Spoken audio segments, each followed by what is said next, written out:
Thank you so much for watching. Thank you. Have you subscribed? Yes, you. Have you subscribed? You. Yeah, before you go, click. It's free. Click.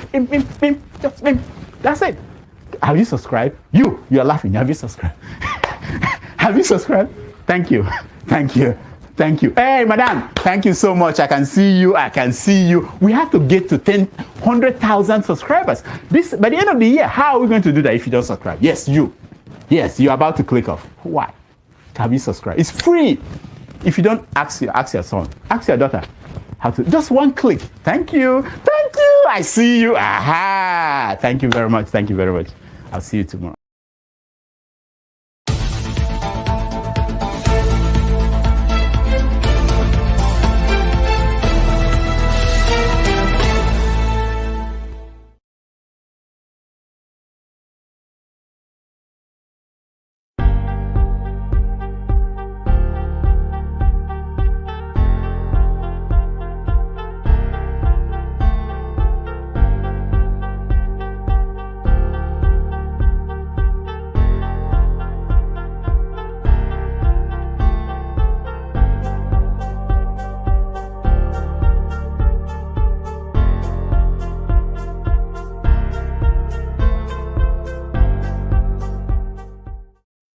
We should always spend more time examining the foundations of our arguments than we spend proclaiming the conclusions.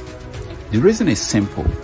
When the basis of a claim is incorrect, the decision arrived at with those claims must also be false. And wrong decisions are almost always dangerous.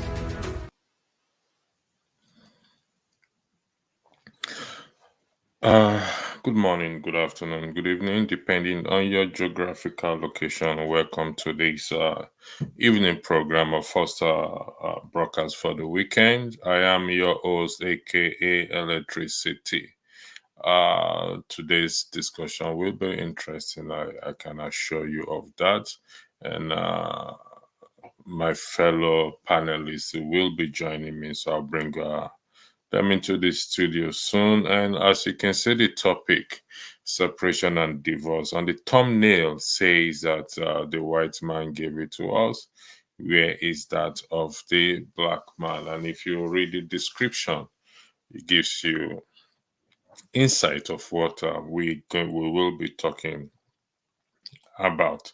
Madam Nelly, good evening, and thank you for honoring the invitation. How are you? Welcome on board.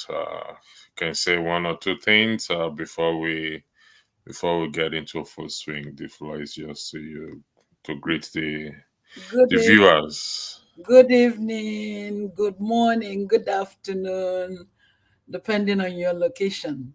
It's really nice to see everyone and to see everyone comments. Electricity, it's a long time I haven't heard from you. Yeah, sorry, I've been a little bit, well, I say busy of late. So yeah, I know, as well as everyone. Beginning of the year, everybody is getting back. Yeah, so apologies for that. While we are waiting for Chim to join us, we will go ahead with what we're about to discuss this evening.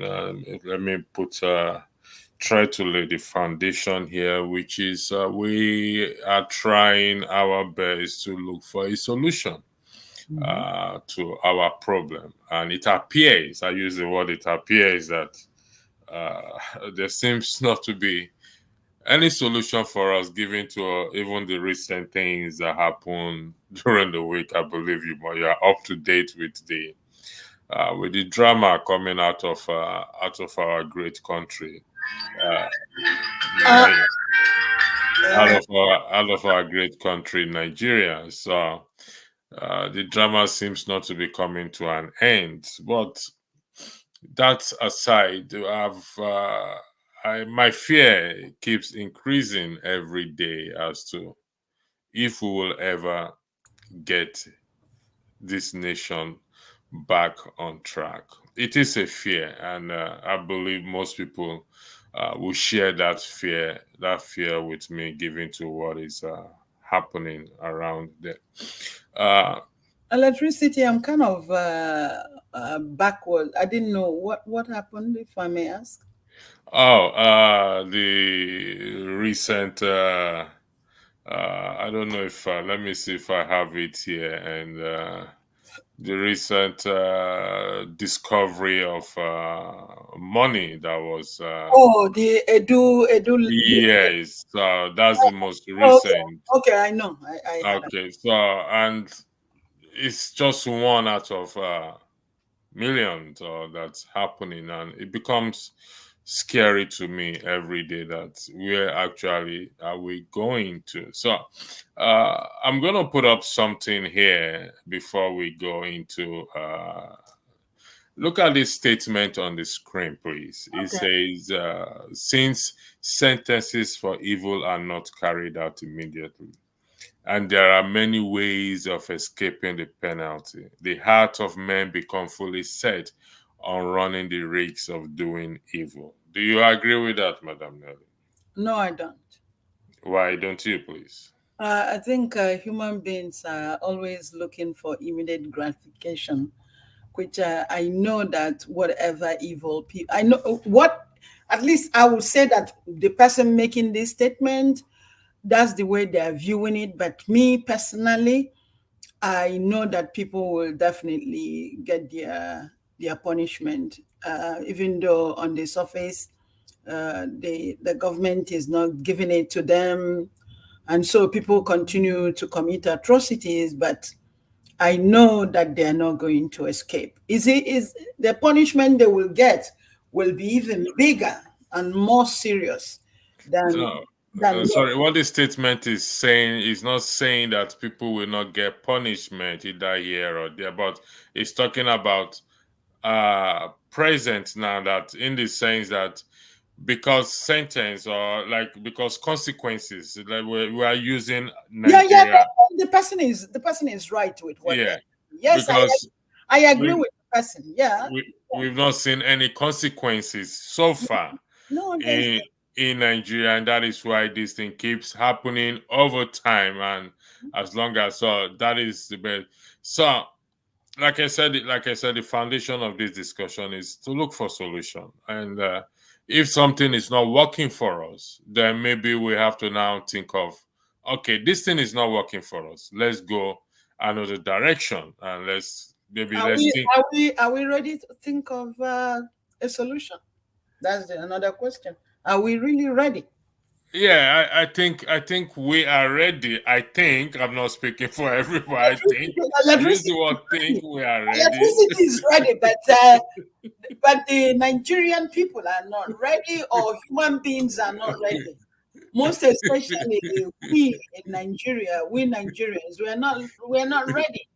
If I talk this evening, I'm actually going to sound like a broken record, because I was talking to Dr. Damages, I think it was 2 days ago, and I said if the tape, I forgot which of the topic that was being discussed, and I said, I specifically mentioned this lady's name.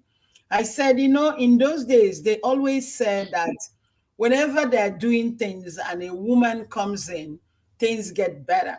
But these days, we still have all these women committing atrocities even worse than men. And I did specifically mention this lady. I said, because I was looking at her, the way she was even jumping around during the campaign. Yeah, I personally, I read people's body language. I knew that she was nothing close to honesty at all. I knew I've never met her before. I didn't know who she was before. All these things came out, or during the election last year. I never had anything. I've not read anything about her, so it's not like somebody that I know. But the way she was behaving during the election, the way she was behaving during this nomination of ministerial whatever that she is, I said it on in Damage's platform that she's nothing but a fraud.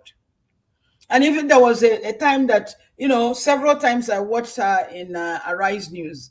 They will ask her a question and she's just combabulating and people were listening to her. And then at one other interview, she was busy. Oh, Tinubu is such and such a good human being. Isn't that fallacy? Okay. Thank you for that, because I had a broadcast about this yesterday, and you just buttressed the point when she gave a testimony, and I did say that there's a scheme from my own study. Let me highlight some comment. Greetings, Mark Nelly. Greetings to you as well. Greetings to you. Comfort, Bella, how are you, comfort princess? So She's she's so nice. in the background there. How Now, are you? I want to play a video I played last. I want you to listen carefully, because that's going to be another basis of our discussion. That listen to the words very well, and I will bring it out again. We should always spend more time examining the foundations of our arguments than we spend proclaiming the conclusions. The reason is simple. When the basis of a claim is incorrect, the decision arrived at with those claims must also be false. And wrong decisions are almost always dangerous. Did you get that? He said we should examine the basis of our argument. Absolutely. That is a very strong point Rudolph made. Yes. Our basis of argument could also be seen as our opinions, we hide behind it. So the basis of our argument, we should examine it very well. And that is going to be our foundational discussion. Now, let's look at this argument here. So this is an argument here.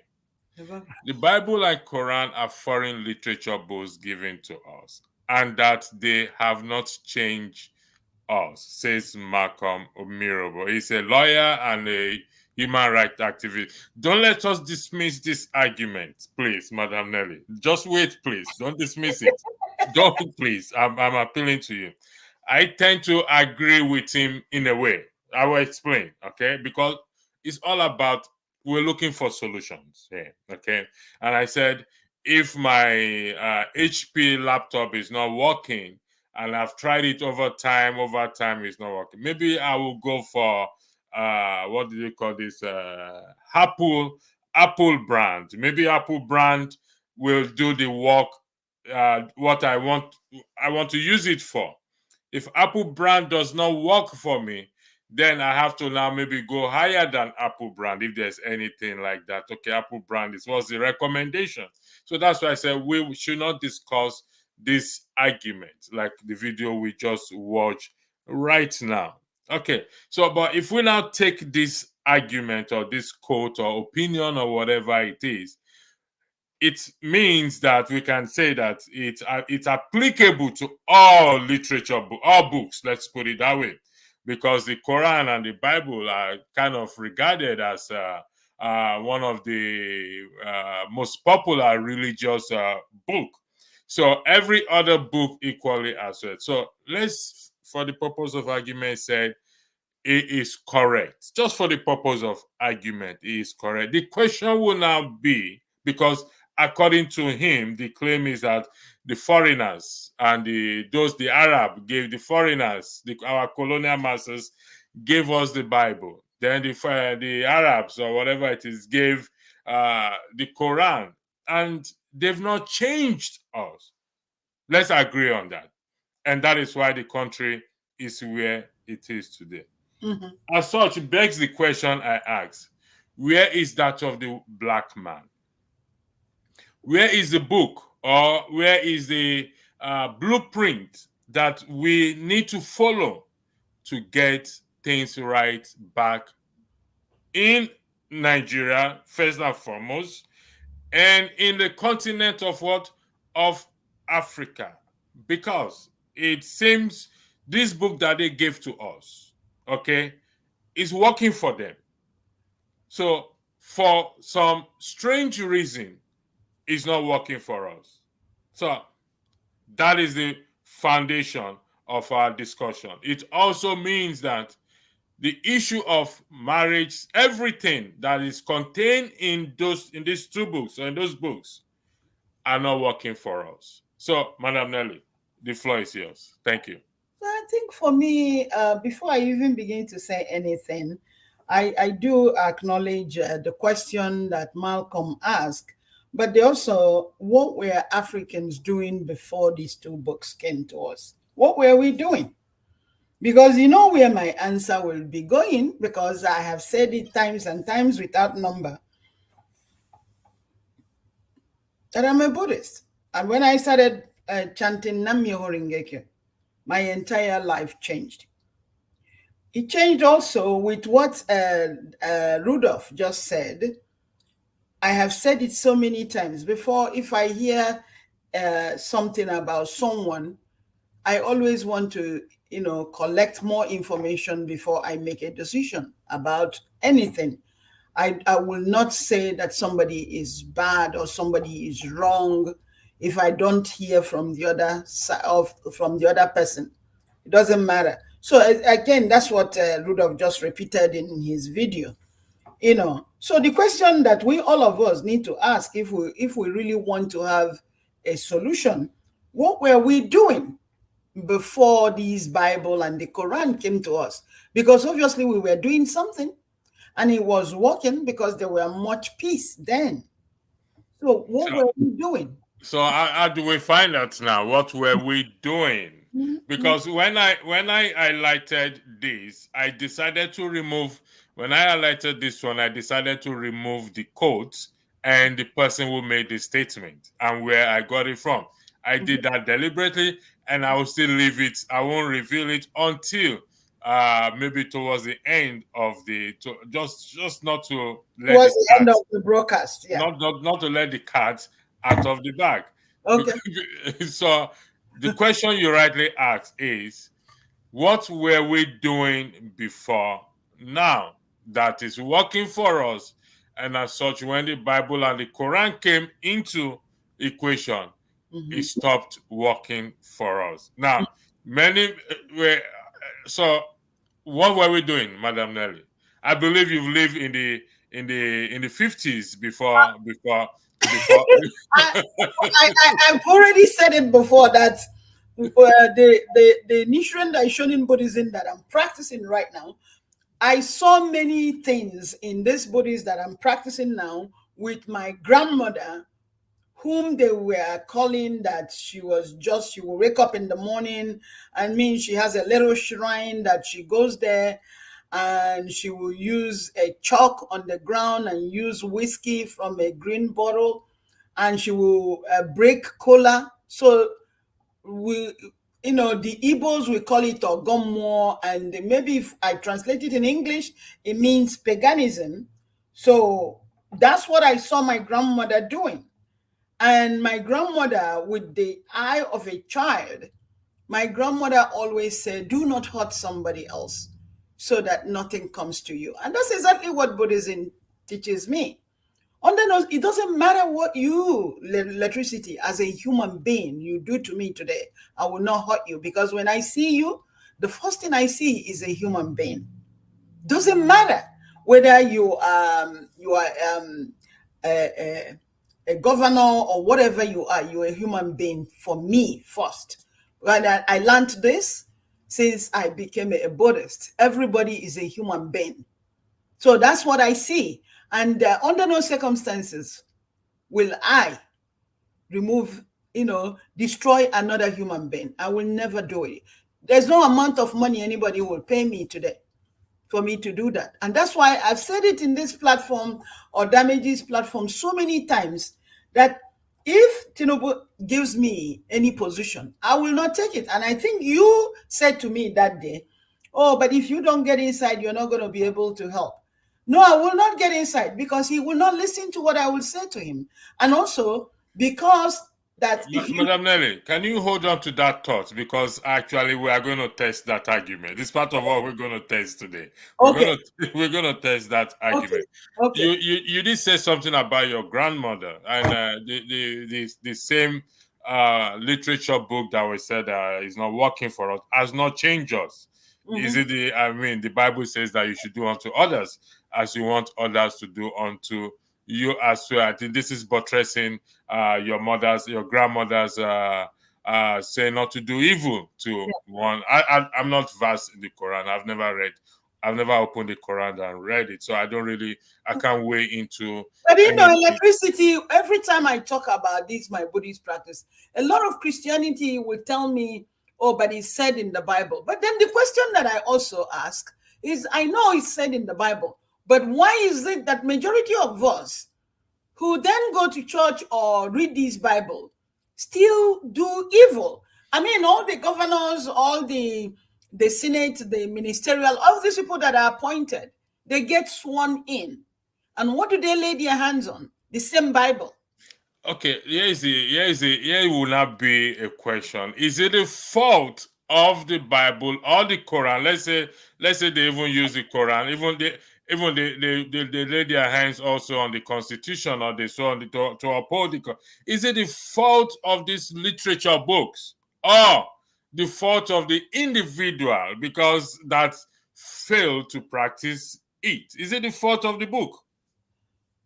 You know, to answer that, your question is, if I'm saying that probably is, if you want me to say to you, is it the fault of the individual? Is it the fault of the book? I really don't know what answer to give you. What I'm saying to you is that we human beings, we clamor, because every time I say to people, I'm a Buddhist and this is what I do, and that I used to be I was a very good Christian before. It's not like I practiced Christian on the surface. No, I was deep inside it. But then when I became a Buddhist and I studied about the karma and I practiced every day, my life, I kept on doing my human revolution. It didn't come to me in one day. Mind you, I've been doing this since 1986, which is 30-something years now, going to 40 years. I've been doing this, and I've been doing my human revolution every day. And it's a practice that when I do it, I see actual proof. I see how my life has been changing from being a better human being. And I continue to do that. So my question is, when people then tell me, oh, don't you believe in God? Oh, God is the only way. Oh, you have to go through Jesus Christ to get to God. And I'm looking at their behavior. And it's not mimicking anything that is in that Bible. So my question is, why are we using the Bible or the Quran to hide under and continue to commit atrocity? Is that what we are doing? I don't know what to say to you, because as far as I'm concerned, I've always, even when I had a podcast with Damages, I said, why don't people try this? You try it for 1 month or 2 months. You are not a member. And if you go to try it, you try Nichiren Daishonin Buddhism and you chant Namyo Rengekyo. Try it and see how you will feel. If you don't feel anything, man, get out of it. Okay. But again, are we afraid to really do the right thing? Is that what it is? If I understand what you're saying, it's not necessarily the book, but it is about the individuals practicing what the book, because we have Buddhists in Nigeria too, so it's across board. Is there any Buddhist in Nigeria, you know? I don't know. I don't know one, but I want to argue. Let me say, I argue that there are Buddhists in Nigeria. Only a few, because that country has a lot of religion there. So there are Buddhists in Nigeria. So it's the argument is all across board, because if the Quran and the Bible are literature books, I believe the books that the Buddhists are using is actually in Nigeria also, and also there is also a literature book that is not working. Also, we're looking for the solution, not. Well, you can't say there is also a literature book that is not working, because you haven't seen it, and not only that you haven't seen it, you don't know if you have Nichiren Daishonin's Buddhist members. I know there are. There is only few of them. Okay. Only few. Okay. Let's focus. Let's test that argument now. Okay. Like what Dr. Damages says. Let's test that argument now, that they are there now. So you said when you practice Buddhist and you change by practicing it, and your environment also, anything you touches or whatever you do also change. Would that be correct for the record? Yes. Thank you. Yes. Now Yes. you hold the position that if Tinubu invites you into his cabinet, you will not participate in his cabinet. Yeah. And we are looking for good people, whatever we're looking for the solution and good people that will effect a change. You also argue here that we all have Buddha in us. If I am correct, please. Yes, you do. Just for the record. You have a Buddha. Would that be the case? That are you suggesting that the Buddha in Tinubu is stronger than the Buddha in you? As such, you cannot overcome any temptation that it throws across to you. No, Is that the case? But you have to activate that Buddha nature. If you don't activate it, it's dormant. I'm talking about you now, Madam Nelly. No. Yours is active. Yes, is that correct? Yes, good. And your Buddha is also equally strong. Would that be correct? Yes. Good. So the question is, if Tinubu invites you to participate, like the way he has thrown the invitation to the opposition party to come into his cabinet, are you suggesting, your argument is, are you suggesting that the Buddha in him, which is, for the purpose of argument, the bad Buddha in him is stronger than the good Buddha in you? As such, you cannot overcome any temptation or anything it throws across to you. Is that what you suggest? Electricity, in a simple way for you to understand what I've been saying, it's a stolen goods. If Tinubu won this election outright and then he's misbehaving, yes, I probably will join his cabinet. But it's a stolen good, so I don't want to be part of it. Madam Nelly, you've not answered my question. I've answered your question. Madam Nelly, because it is a stolen good. What you're asking me, his Buddha nature is not outweighing mine, but I will not be part of a stolen good. Okay. He did not win the election, and that's why I don't need to go. I don't need to go and work with him. No, because Madam Nelly, 4 years. If I do that, then it means that I'm supporting what he did. Madam Nelly, 4 years is a long time to wait. Okay. Yeah. I'm like I said, this is us looking for a solution here. What I am asking is this, okay? You are a good person. You've said nothing can ever make you to succumb to his temptation, whatever it is. Yes. So the Buddha in you is asking you to go and effect a change. Will you tell the Buddha in you that, sorry, I cannot go there because this man stole the mandate? Look at what somebody is telling you, Madam Nelly. Comfort. Please, no agreement. Comfort. I so much love you so much. I so much love Comfort because she's always on the board. No, Madam Nelly, listen. No. We've acknowledged that the present government is not different, but we are looking for solution here. Electricity, jokes apart though. What makes you think that even as I am here in the United States and in New Jersey, what makes you think that I'm not doing something to contribute? See, by we being here. Sorry for interjecting. No matter how minute that it is. I agree with you. Minute that it is. Let me tell you, even with my daimoko on a daily basis, even for people like Obi to even come up to shake the youth, I am grateful. And he continues to do that. Maybe some of you are underestimating some of the souls that, because of the courage that Obi has displayed, 1 or 2 people, let me know, or maybe 1% of the youth have been affected by that. So I am appreciative to the powerful forces in the universe for Obi to even come up, regardless of whatever that has happened. And he never backed down. He never got discouraged. It's not an easy thing for him to be doing what he's doing. So even if I don't do, and even if you feel that I don't do anything, I will tell you, my Daimoko, every morning, sometimes I will wake up 2 a.m., sometimes 3 a.m., and I will chant for 3 hours. Some days I will do 4 hours. It's still very effective. Very, very effective. You might disagree with me. You might disagree. Yes. Let me see if I can. Yes. Let me see if I can go around it. Okay. Go ahead. Go around. I was speaking to a friend earlier today, and the friend said, "You know what? Electricity. You people should keep talking because some of us cannot talk. Okay. We don't have that because the talking equally helps as well too. Okay. So we sit down here every time, every day, every weekend. We talk.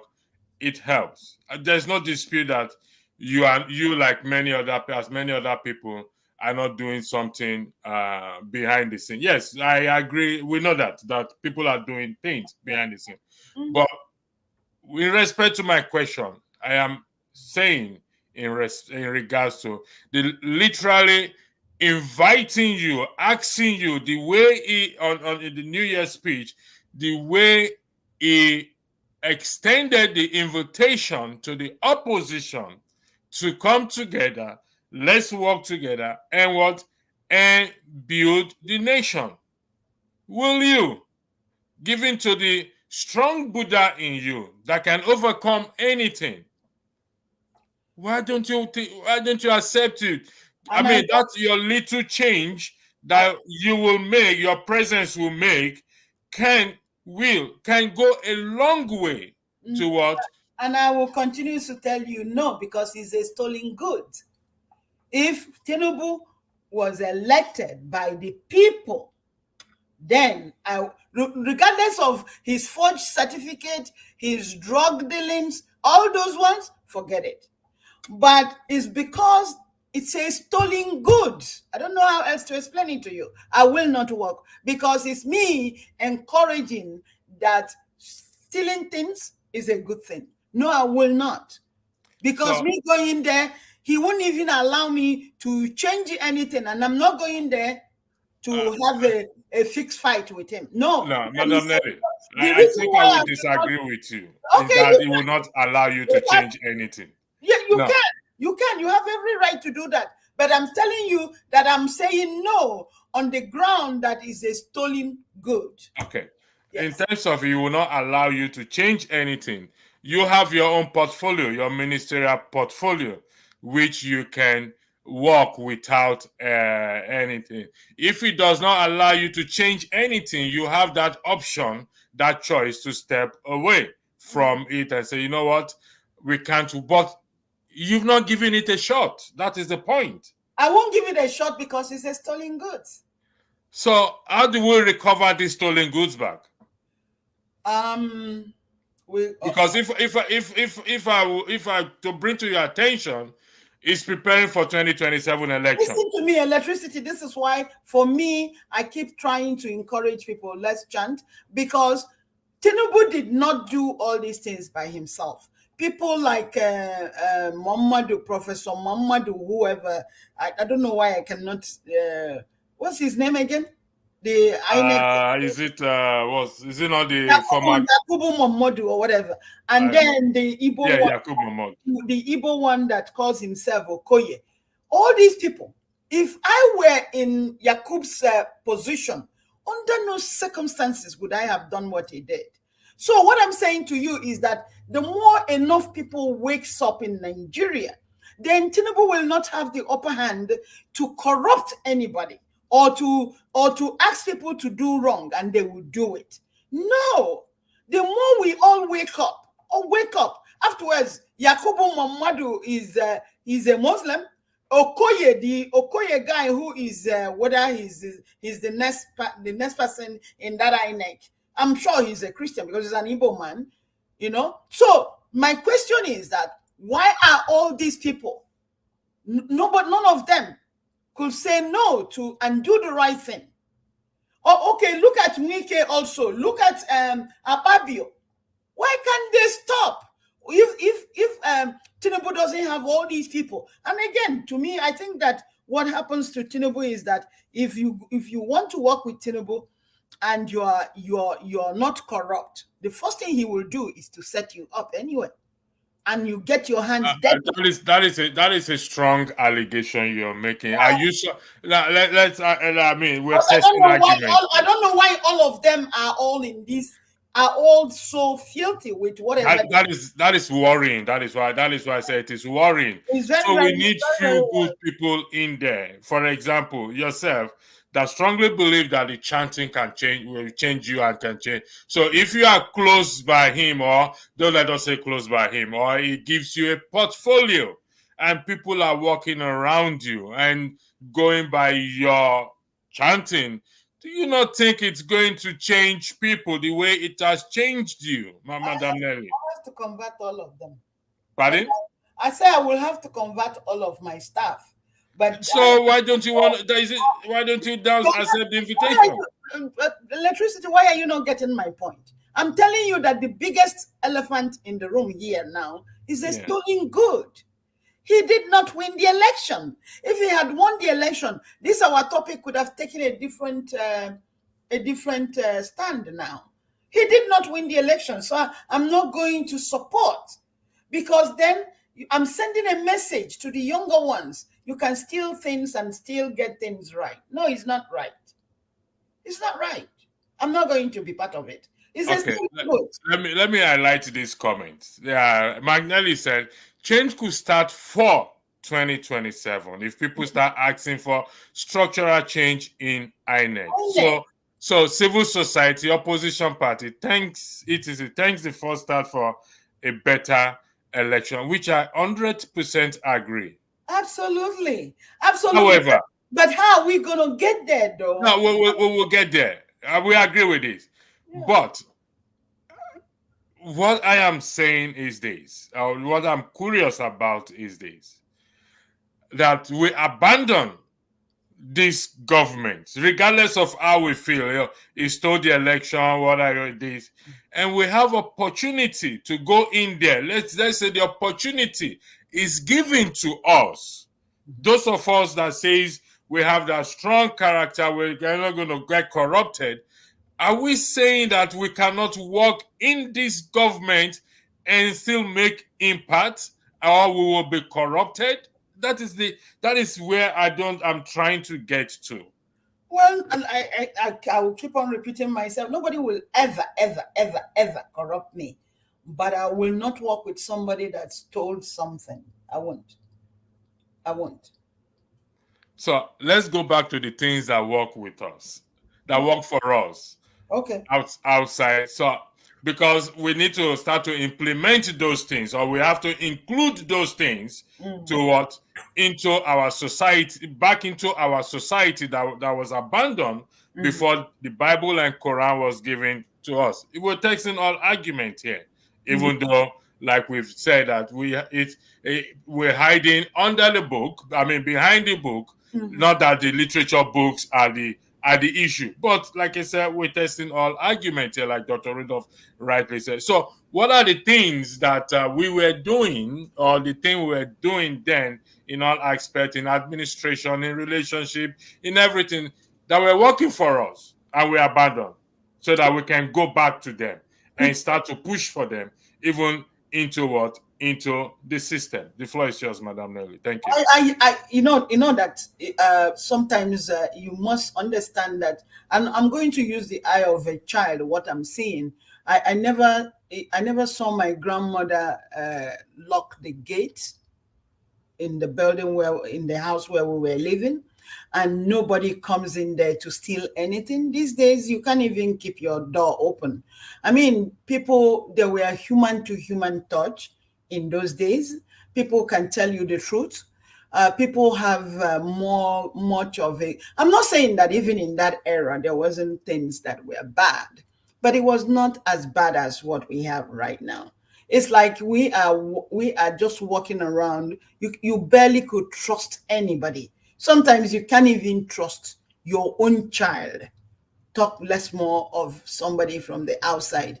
In those days, I believe people were living a much better life. Now we have all this technology and it's chaos. It's just chaos. So the question is, what is it that this religion did for us? What did it do for us?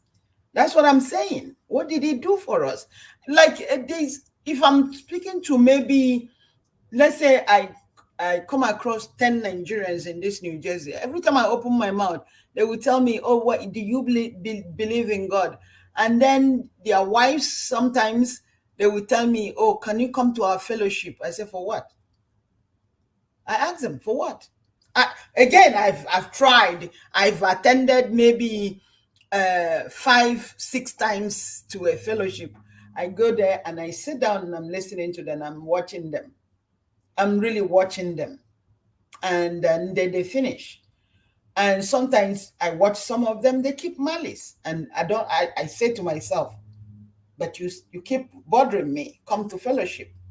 Come to fellowship. Some of them, absolutely no integrity. You say something. If I say something to you right now, it doesn't matter. Unless I'm dead, I will make sure that I honor what I say to you. Okay, Madam Nelly. Yeah. This religion are practiced in the Western world. And who they told have... you in the Western world they practice it? Come again? Who told you that it's only in the Western world they practice No, I'm just trying to draw the things are working. The basic things are working for them. Is it the fault of... What makes you think that the basic things are working for them? They're human beings just like you. But you have electricity where you are 24/7. Well, electricity has nothing to do with me being a human being. If I'm a human being, let me tell you, electricity. If Nigerians, you start practicing this, I'm trying to tell you, nobody will do the wrong thing. And then, if you were given a position as an electrical engineering or whoever that is going to put electricity, you're not going to be busy thinking about how much money you're going to staff in Ghana must go back. You will want to make sure that that electricity will come up.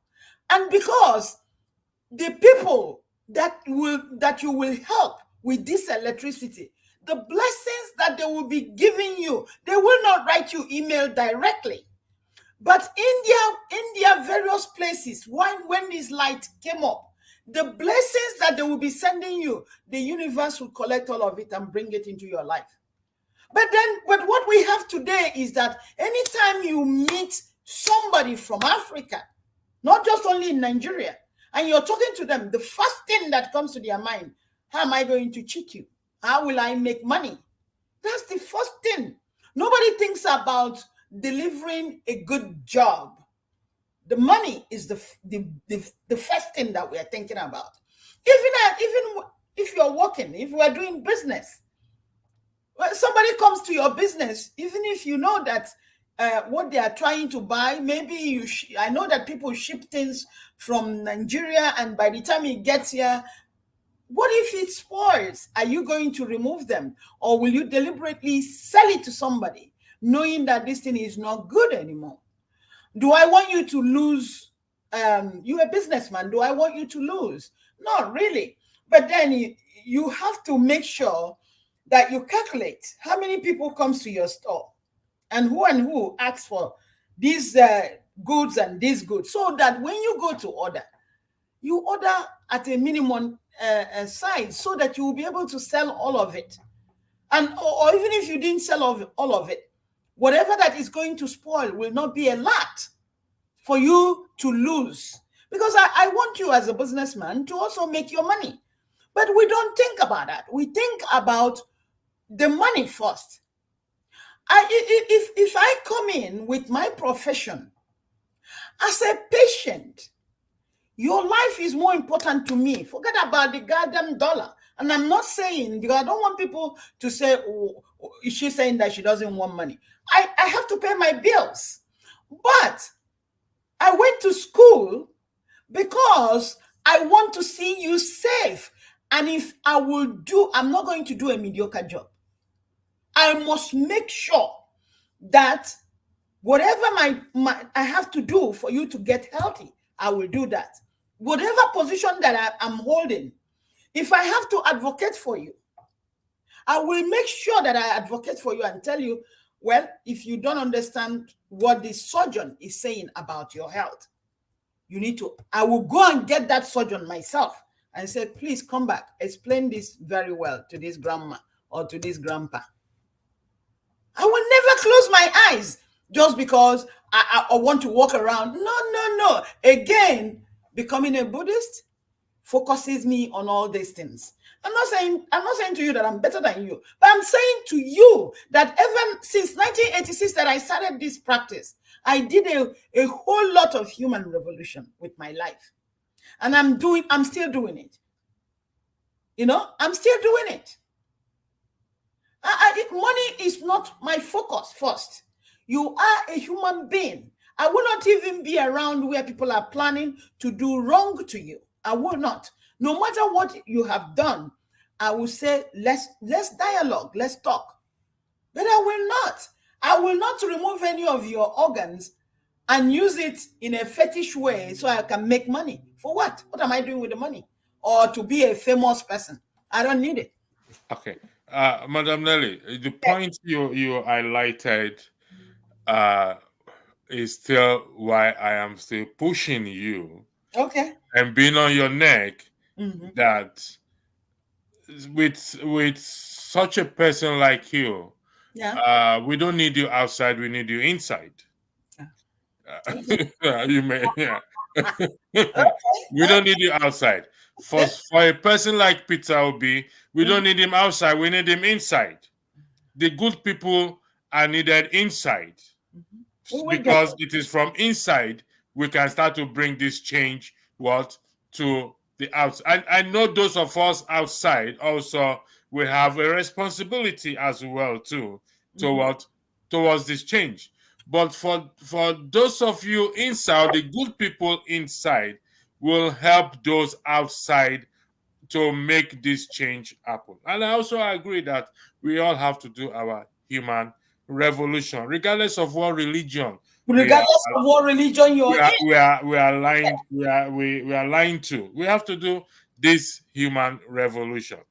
But this statement here is what thing I know is missing in our society, Nigeria, Africa. I mean, let's just stick to Nigeria for now.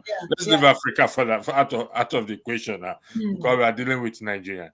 This is what is missing, because nobody has ever been held accountable. And I say nobody has ever been held accountable. People have asked me, and I said it yesterday, why are you not calling out Tinubu? Why are you not doing this? And I said, listen, I will not be doing such. The reason why I will not be doing such is this. The man only has one thing to do. Regardless, forget that he stole the election, forget that how the election went. The only good thing he can do is for him to resign, to step down.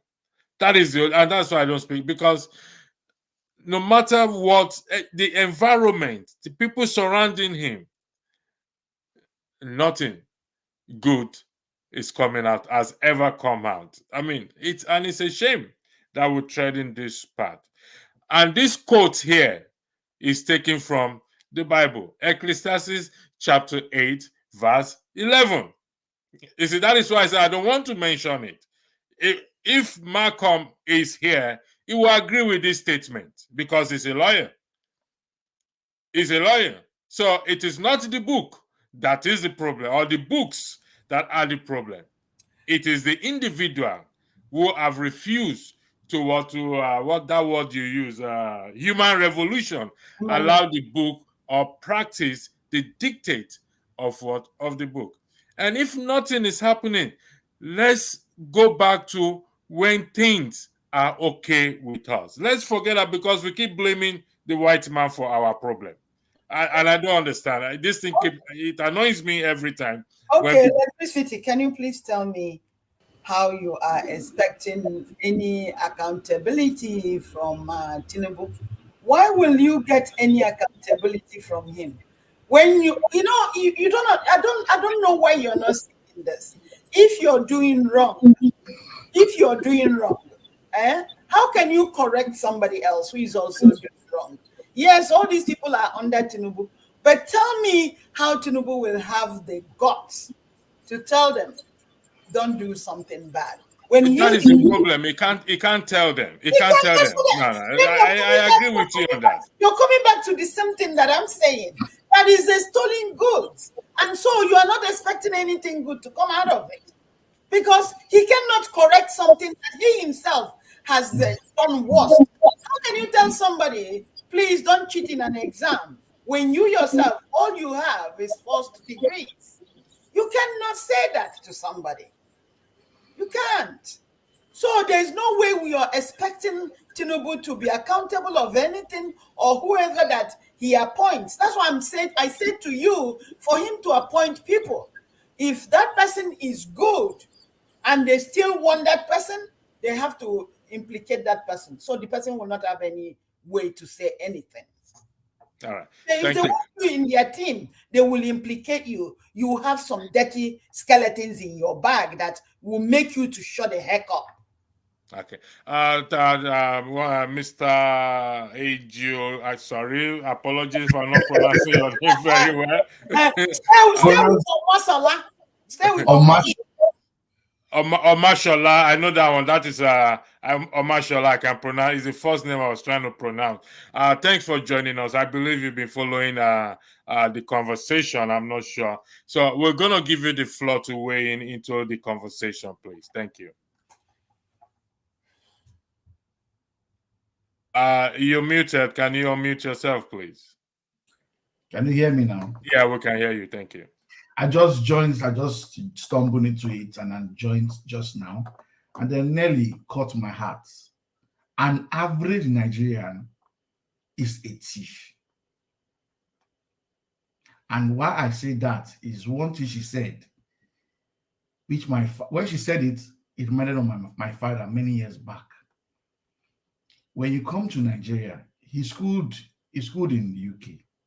He says, when you come to a Nigerian, ask a Nigerian, it is, how can I cheat you? How can I cheat you? But you go to the abroad or the UK, can I help you? Can I help you? It is how to cheat you is what a Nigerian is always looking after for. You go into government, you are not thinking of how to help the people. It is, how can I make my money from the government? Where can I steal the money from? Where is the money? Where can we get the money? How can we steal it and take our own share? You don't think about what effect it has on the entire environment, because an average Nigerian is greedy. Because if you're not greedy and you're the president, in your heart of heart, if you're a real human being that does not have Satan in your heart, you know you will not win the election. You want to write an exam in some months' time and you have not read. They did mock exam, you didn't go, and you say you passed the exam. In the atmosphere, everybody is happy, yes, exam is coming. But in your heart of heart, you know you will not win there, you will not pass the exam. It's Tinubu. During the campaign period, the atmosphere in Nigeria was Obi. If you smell the air, you know that Obi is supposed to win. If you look at all the logistics and all the arrangements, all the politics and everything that has been said, the procedure for the election, there was no way Tinubu would have won the election. But they turned it around. Before morning, they gave you tickets. Your heart, your devilish heart didn't tell you are stealing. Your conscience pricked you when you make your first broadcast. I know you did not vote for me, but I'm here. That was like saying, teacher, I wrote the exam, I cheated, but I have passed. That was his first broadcast after collecting the ticket.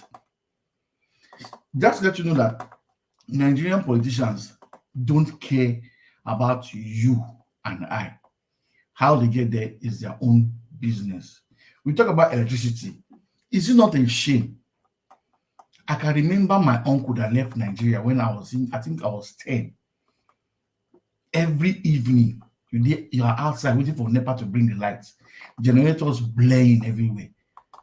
I am 47 years old. It is still the same thing. Is it that these people are not ashamed? I'm in the UK now.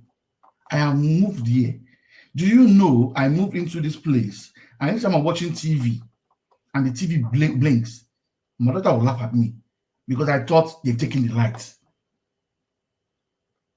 Because TV adverts will just come and then goes off. It is that bad that I am here now. The light has not blinked. I'm waiting to celebrate the day I'll be in the UK that will go off. Is it a crime that we are in Nigeria? We can't have 24 hours lights. I'm an architect. I do jobs. I still do jobs from the Nigeria. And I imagine how much and how will I survive if I'm to use the computer to do my job. How much will I charge you? How much fuel will I buy? Before I left Nigeria, I would spend 8,000 for 2 days because I want to do a job that is not just maybe 10,000, 50,000. I have spent all the money. Not talk about my intellectual property that I'm doing the design for you. Nigeria is not working, and it will never work. I'll keep saying it will. There's no. Mr. Moshola, let me. Permit me to interject. The floor is to you. Let me drop before you interject. All right. It will never work. It will never ever work because Nigerians are just still smiling, sitting down comfortably. Thank you. Now I can talk. Okay. Thanks for that clarification. That is what we are. Okay, I appreciate that clarification. That is what we're trying to do, or to see to do, where we can help galvanize or help to awaken the minds of Nigerians so that they can rise up and answer the call of duty, like our national anthem, "Arise, O compatriots, Nigeria call obey."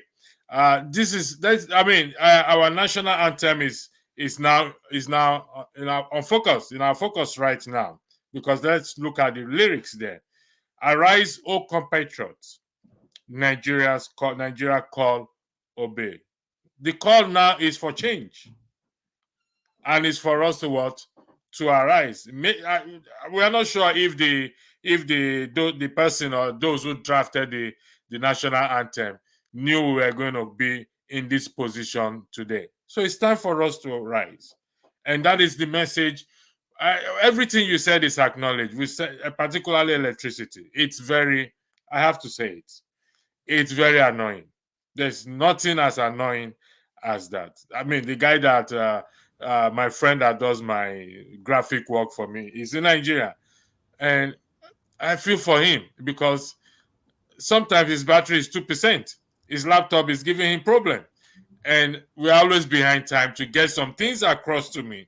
And I don't want to say much in terms of electricity. I wanted to add to what Mr. Omoshala said, that they don't care about anybody. Can I also add to you that they really don't care about themselves? That somebody is stealing money and their children are abroad in school, that doesn't really mean that these people are happy. They are not. So they don't really even care about themselves. Then another thing that I want to say to you, I really hesitate, and I don't even want to. I know many people always say it in different platforms. Nigeria will never, never, never, never, never, never work. I don't even want to believe that. I know that there will be a change. And I've said this so many times. 21st century is the century of Africa, Nigeria included in it, if Nigeria is not the number one. The 21st century is the century of Africa. It might be slow, but it will be steady. I've said these times, and it will be difficult for some people to understand what I'm saying. I have courage. I have the confidence. Nigeria will be okay one day. But you know what? It will take all these people to come out of there. there will be probably lots of bloodshed and all these atrocity happening there, but that land will be wiped clean. It definitely will be wiped clean. And like I said earlier before you came in, for me, I was arguing with electricity. Electricity, I don't have to only go to Nigeria and assume a new position for me to even effect change. I will continue to do the change that I'm doing. I just told you, some days I wake up here 2 a.m., 3 a.m., and I'm chanting Daimoko that the land, that Nigerian land, that Sorry for interjecting you, Madam Nelly. I Okay. want to block your friend, Comfort. Look at what she just said now. Honestly, I'm going to block her. So the Nigerian anthem still exists. The last time I checked. Well, she's saying the truth. No, I will soon block her. I got your back, sis. Electricity. Do you know if you have to do a sample of Honestly, Honestly, I love you, my dear. I'm going. She's perplexing my tranquility right now. She's telling you the truth. What's wrong with that?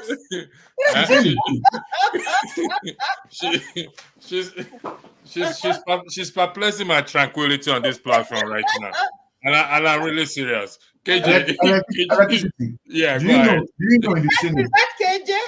Yeah, that's KJ. KJ, welcome to the looks ugly this time. Do you know? What's going on, KJ?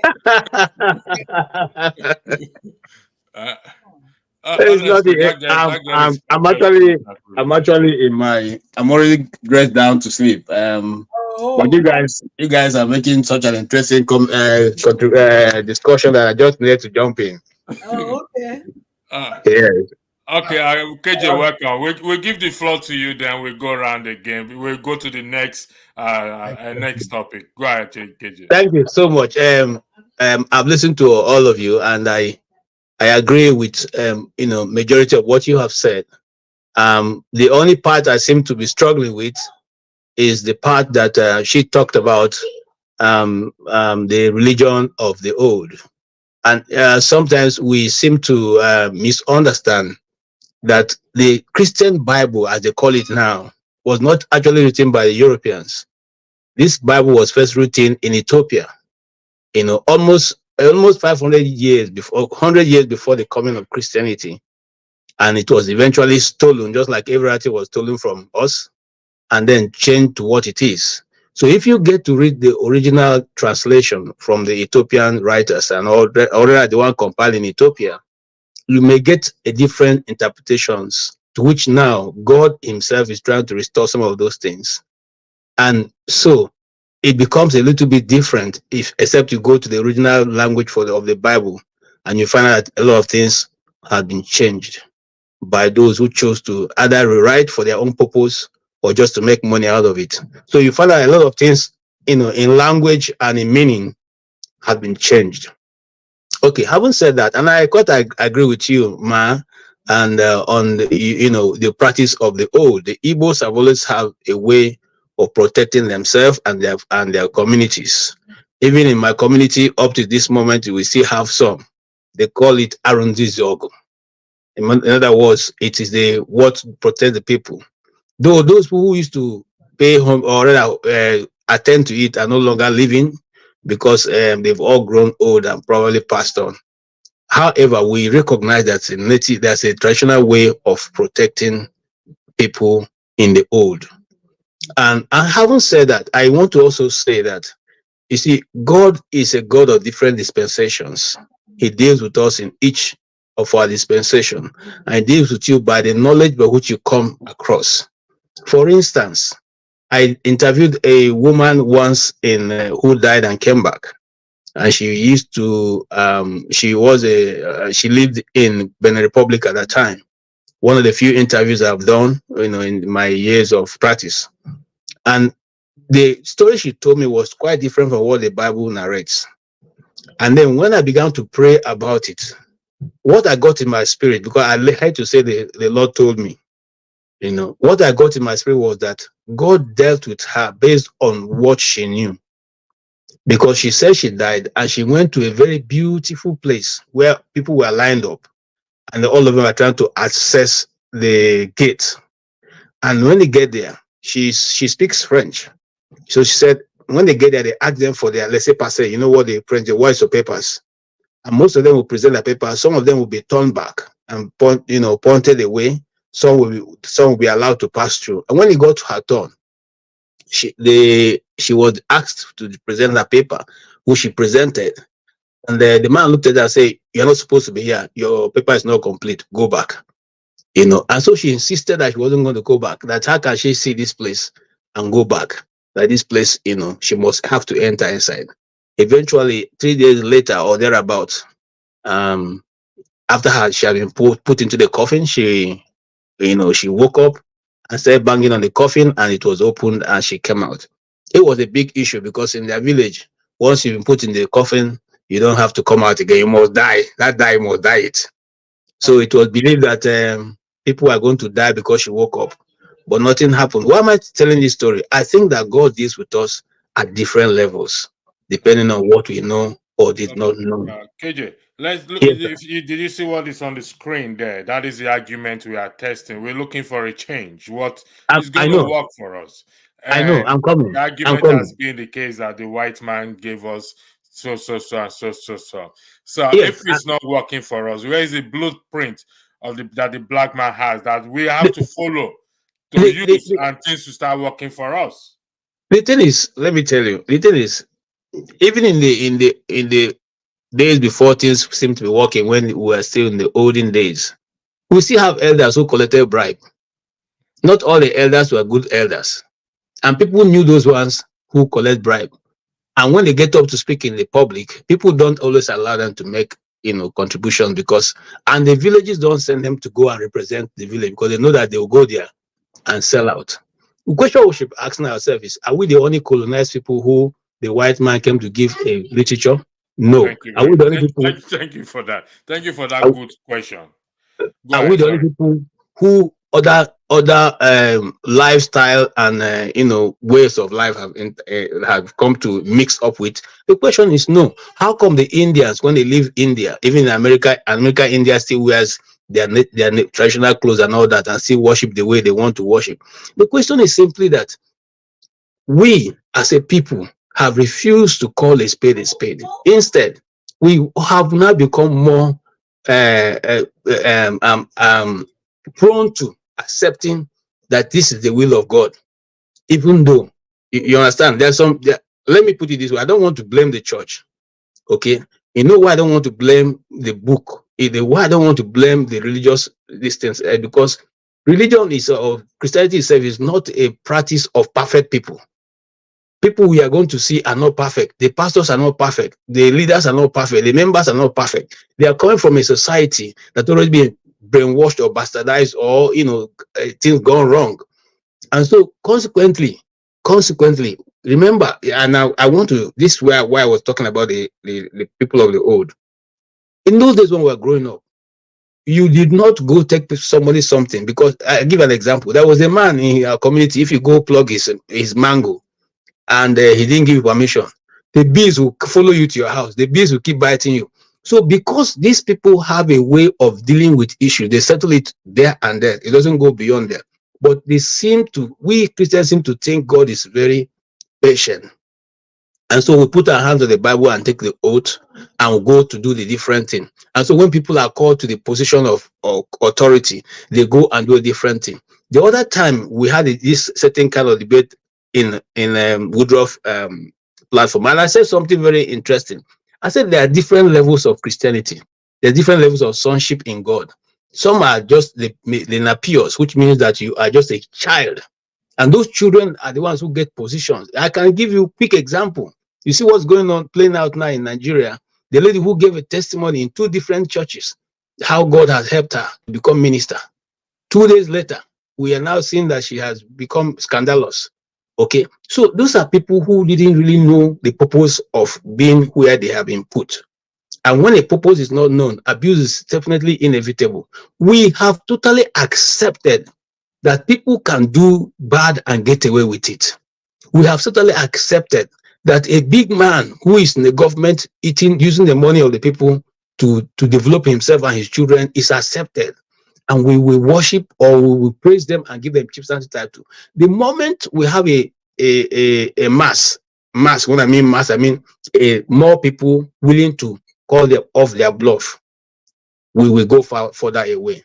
And people are beginning to get ready to begin to call off their bluff in Nigeria. Whether Nigeria is going to change, that's why I jumped in. You see, I'm not one of those who have high hope that the society is going to change. You know why? They are tightening the the knots, over the people. They are making the people poorer. They're making the people hungrier. They're making the people lack more. I just spoke to a friend of mine some minutes ago from Abuja, and he was telling me that if you see what is going on, people are totally really suffering. But Abuja is swimming with money. She told me Abuja is swimming with money. All you need to do is play their ball. Yeah, let me interject you. Sorry Okay, about sir. that.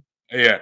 Look at the statement on the screen there. Do you agree or disagree with it? Because I'm trying to see it. If you read it out for me, because I'm using my phone, so it's not very clear to me. Okay, Madam Nelly, we need to do an eye test for Mr. KJ. I'll read it out for him anyway. Since sentences for evil are not carried out immediately, and there are many ways of escaping the penalty, the heart of man becomes fully set on running the risks of doing evil. You want me to read it again? Yes, please go ahead. Read it again. Since sentences for evil are not carried out immediately, and there are many ways of escaping the penalty, the heart of men become fully set on running the risks of doing evil in the context of Nigeria. I agree totally. All right, thank you. Now I'm going to put something up again with all due respect. We are still talking here now. We are going to separation and divorce, which is another topic as well. To the white man gave us marriage, separation, and divorce. Is that correct? Electricity, the white man did not give you marriage. What are you talking about? No, it's a question. Madam Nelly, hold on. It's a question. We are looking at the same thing, that what they've gave us all this. That's why things are not working for us, or it's responsible for our backwardness. So we're trying to find a solution to it. Yes, we don't agree that is the reason for our problem. But some people still push this narrative that... Who are these some people? Must we believe everything everybody says? No, we don't have to believe it. However, you must understand that what we say, like, let me play that Rudolph video again for the benefit of those that just join us. We should always spend more time examining the foundations of our arguments than we spend proclaiming the conclusions. The reason is simple. Now, he said we examine the foundation of our argument. This is argument that some people are making. And the more it goes out there, the more some people will believe it. Our job is to push back at them, because I've come to understand that if we just fold our hands, we fold our hands, Madam Nelly, like if you just fold your hands and you don't say anything, you don't push back, you don't this and that. No, but what I wanted you to say, probably you want to say that the white man has infiltrated the marriage we have in Africa in those days. Because okay, let's go with that. Our fathers used to get married before the white men came there. And again, what I'm saying, but before I start, I just don't want to forget this, what I jotted down. KJ, okay, if you're saying that the Bible we're reading now the old one was written by the Europeans or whatever. My question to you with that sentence is, so why is it that we just jump into things and we don't want to read further and get the knowledge to help us become much better human beings? Why are we then settling with just whatever Bible that we have in Christianity? I think as human beings, we should learn to really take accountability for whatever. I know that when I was born, my parents were taking me to church. But as I kept analyzing the way my life was going, I decided to change. My parents didn't ask me to become a Buddhist. No, they didn't. So with that I just wanted to comment on that. If you're saying that there is an old written Bible, my question is, why are we claiming that we have left Nigeria, especially many of us that are now in diaspora or we have been to school? Why can't we look for that old one, and maybe it's going to teach us on how to better our life rather than focusing on how to do the wrong thing and go for just the money, and then because somebody is going to offer me 3 million, then I will sell my soul.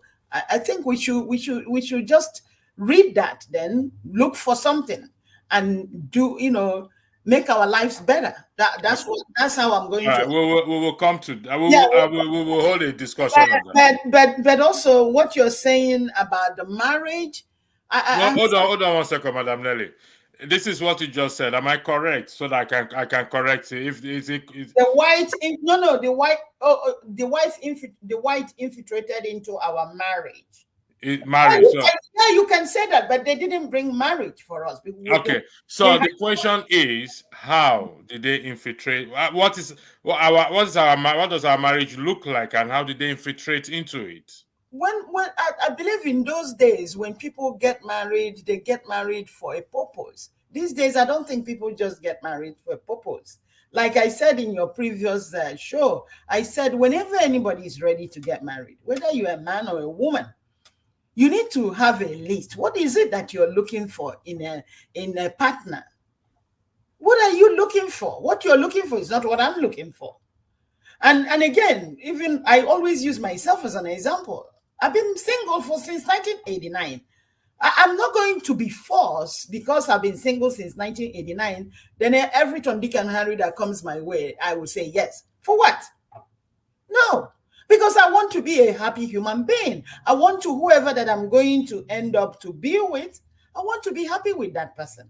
But I'm not going to say, oh, I'm so lonely, oh, I live by myself, and so therefore, I probably will go into one of these links and put my picture and said, I'm single, let's meet. I'm not going to do that, because I have a lot of respect for myself. And I don't think having a man in my life, the man is going to bring the sunshine. The sunshine is already in my life. And so when the person comes, we will share things together. So my question to whoever, that whether you're a man or you're a woman, what do you want in a woman? What do you want in a man? Don't go looking for a partner. Oh, if I marry this RN, then she will bring money. To hell with RNs. To hell with them. No. Right. So my question is, if you're going to marry somebody, or because the person is a doctor, or the person is this, and it goes both ways, please. I'm not saying that it's more in women or it's more in men. If you're going to think about it, if I'm going to now say to a guy, oh, I love you because the person is a billionaire, do you know what is going to happen in the next few seconds? What if the person goes on Parkway and then there's an accident and the person is gone? What am I going to do? What am I going to do if I don't have a stable job? That if you're there, I will still be okay in terms of if I'm going to pay my bills. If you're not there, I'm still going to be okay. Why don't we think that way? All right, Madam, I'll come back to you. Marshall, I'm looking at what is on the screen there. The white man infiltrates our marriage. What sort of marriage do we practice, and how did they infiltrate our marriage? Is that what is responsible for separation and divorce in our society? Just the same way with politics or governance. Is that correct? Correct. How? Very correct. Electricity. I want to, like we talked about the churches. Those days going to church and these days going to church, they are a different thing. Now, let me say technology and information has changed our mindset. An average girl watch TV. There are programs you watch people's life. You see where they talk about divorce as if it's something just divorce, just like divorce today, marry tomorrow. Divorce today, marry tomorrow. Growing up, the word divorce never came to my ear. I never heard it. But children of nowadays, they hear marriage, they hear divorce. Because you will never hear your parents, those they say, I'll divorce you, I'll divorce you. In a small fight here now, I'm applying for a divorce. Children nowadays now know what divorce is. But those days, just the same way we talk about reading the Bible, the way they talked about the Bible in the church in the old days, and now, those days, reading the Bible and going to church was be righteous, do the right things, don't cheat your partner, don't cheat, going to school. These are the things you follow.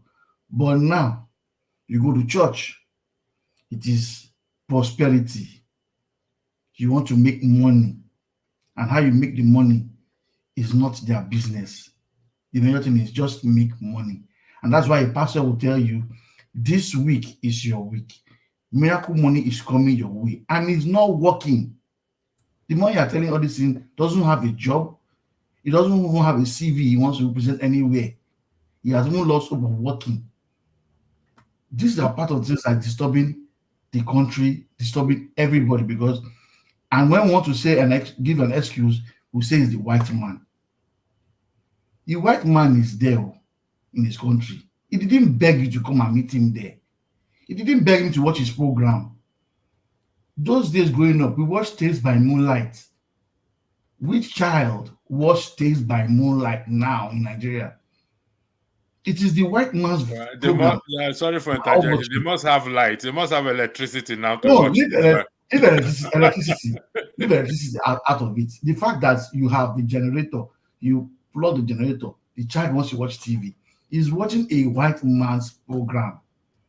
There's nothing like African story for a child in Nigeria to listen, to learn. It is always the European way. But Mashallah, we have Nollywood these days, which is African Nigerian program. Electricity. We're talking about children. It is what you grow up seeing, is what you believe in. I grew up watching all these programs. I knew what was right. Do you understand me? Growing up, I've asked a small child recently, I think 2 years ago, what would you want to be in future? He told me he wants to be a Yahoo boy, a 15 years old boy. Now to him in his brain, it is the right thing to do. If he goes to church, they go to church, they're holding phone. Your teacher is teaching you, you're pressing your phone. So there are many things wrong. It is technology.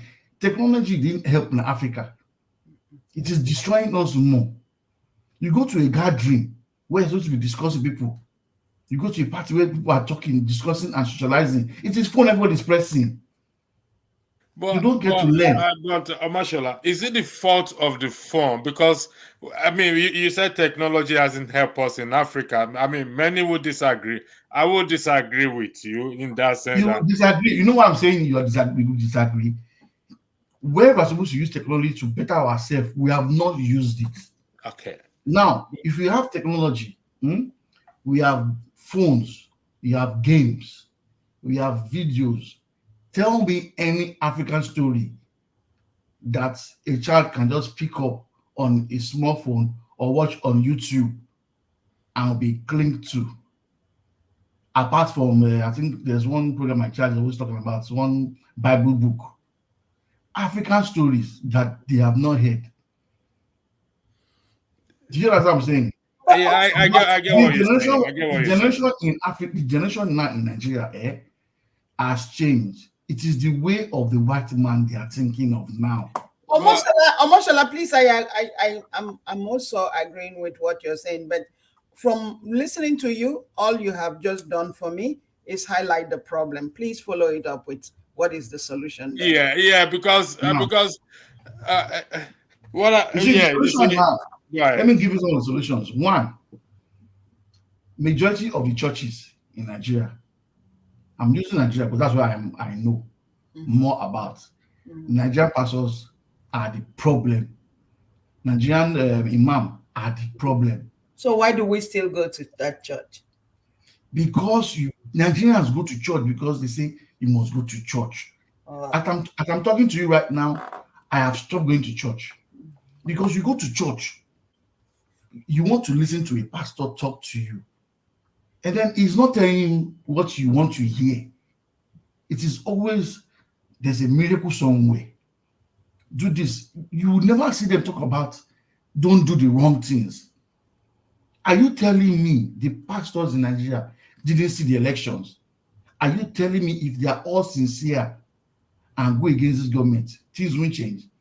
Because your pastors in Nigeria are part of the problems of Nigeria.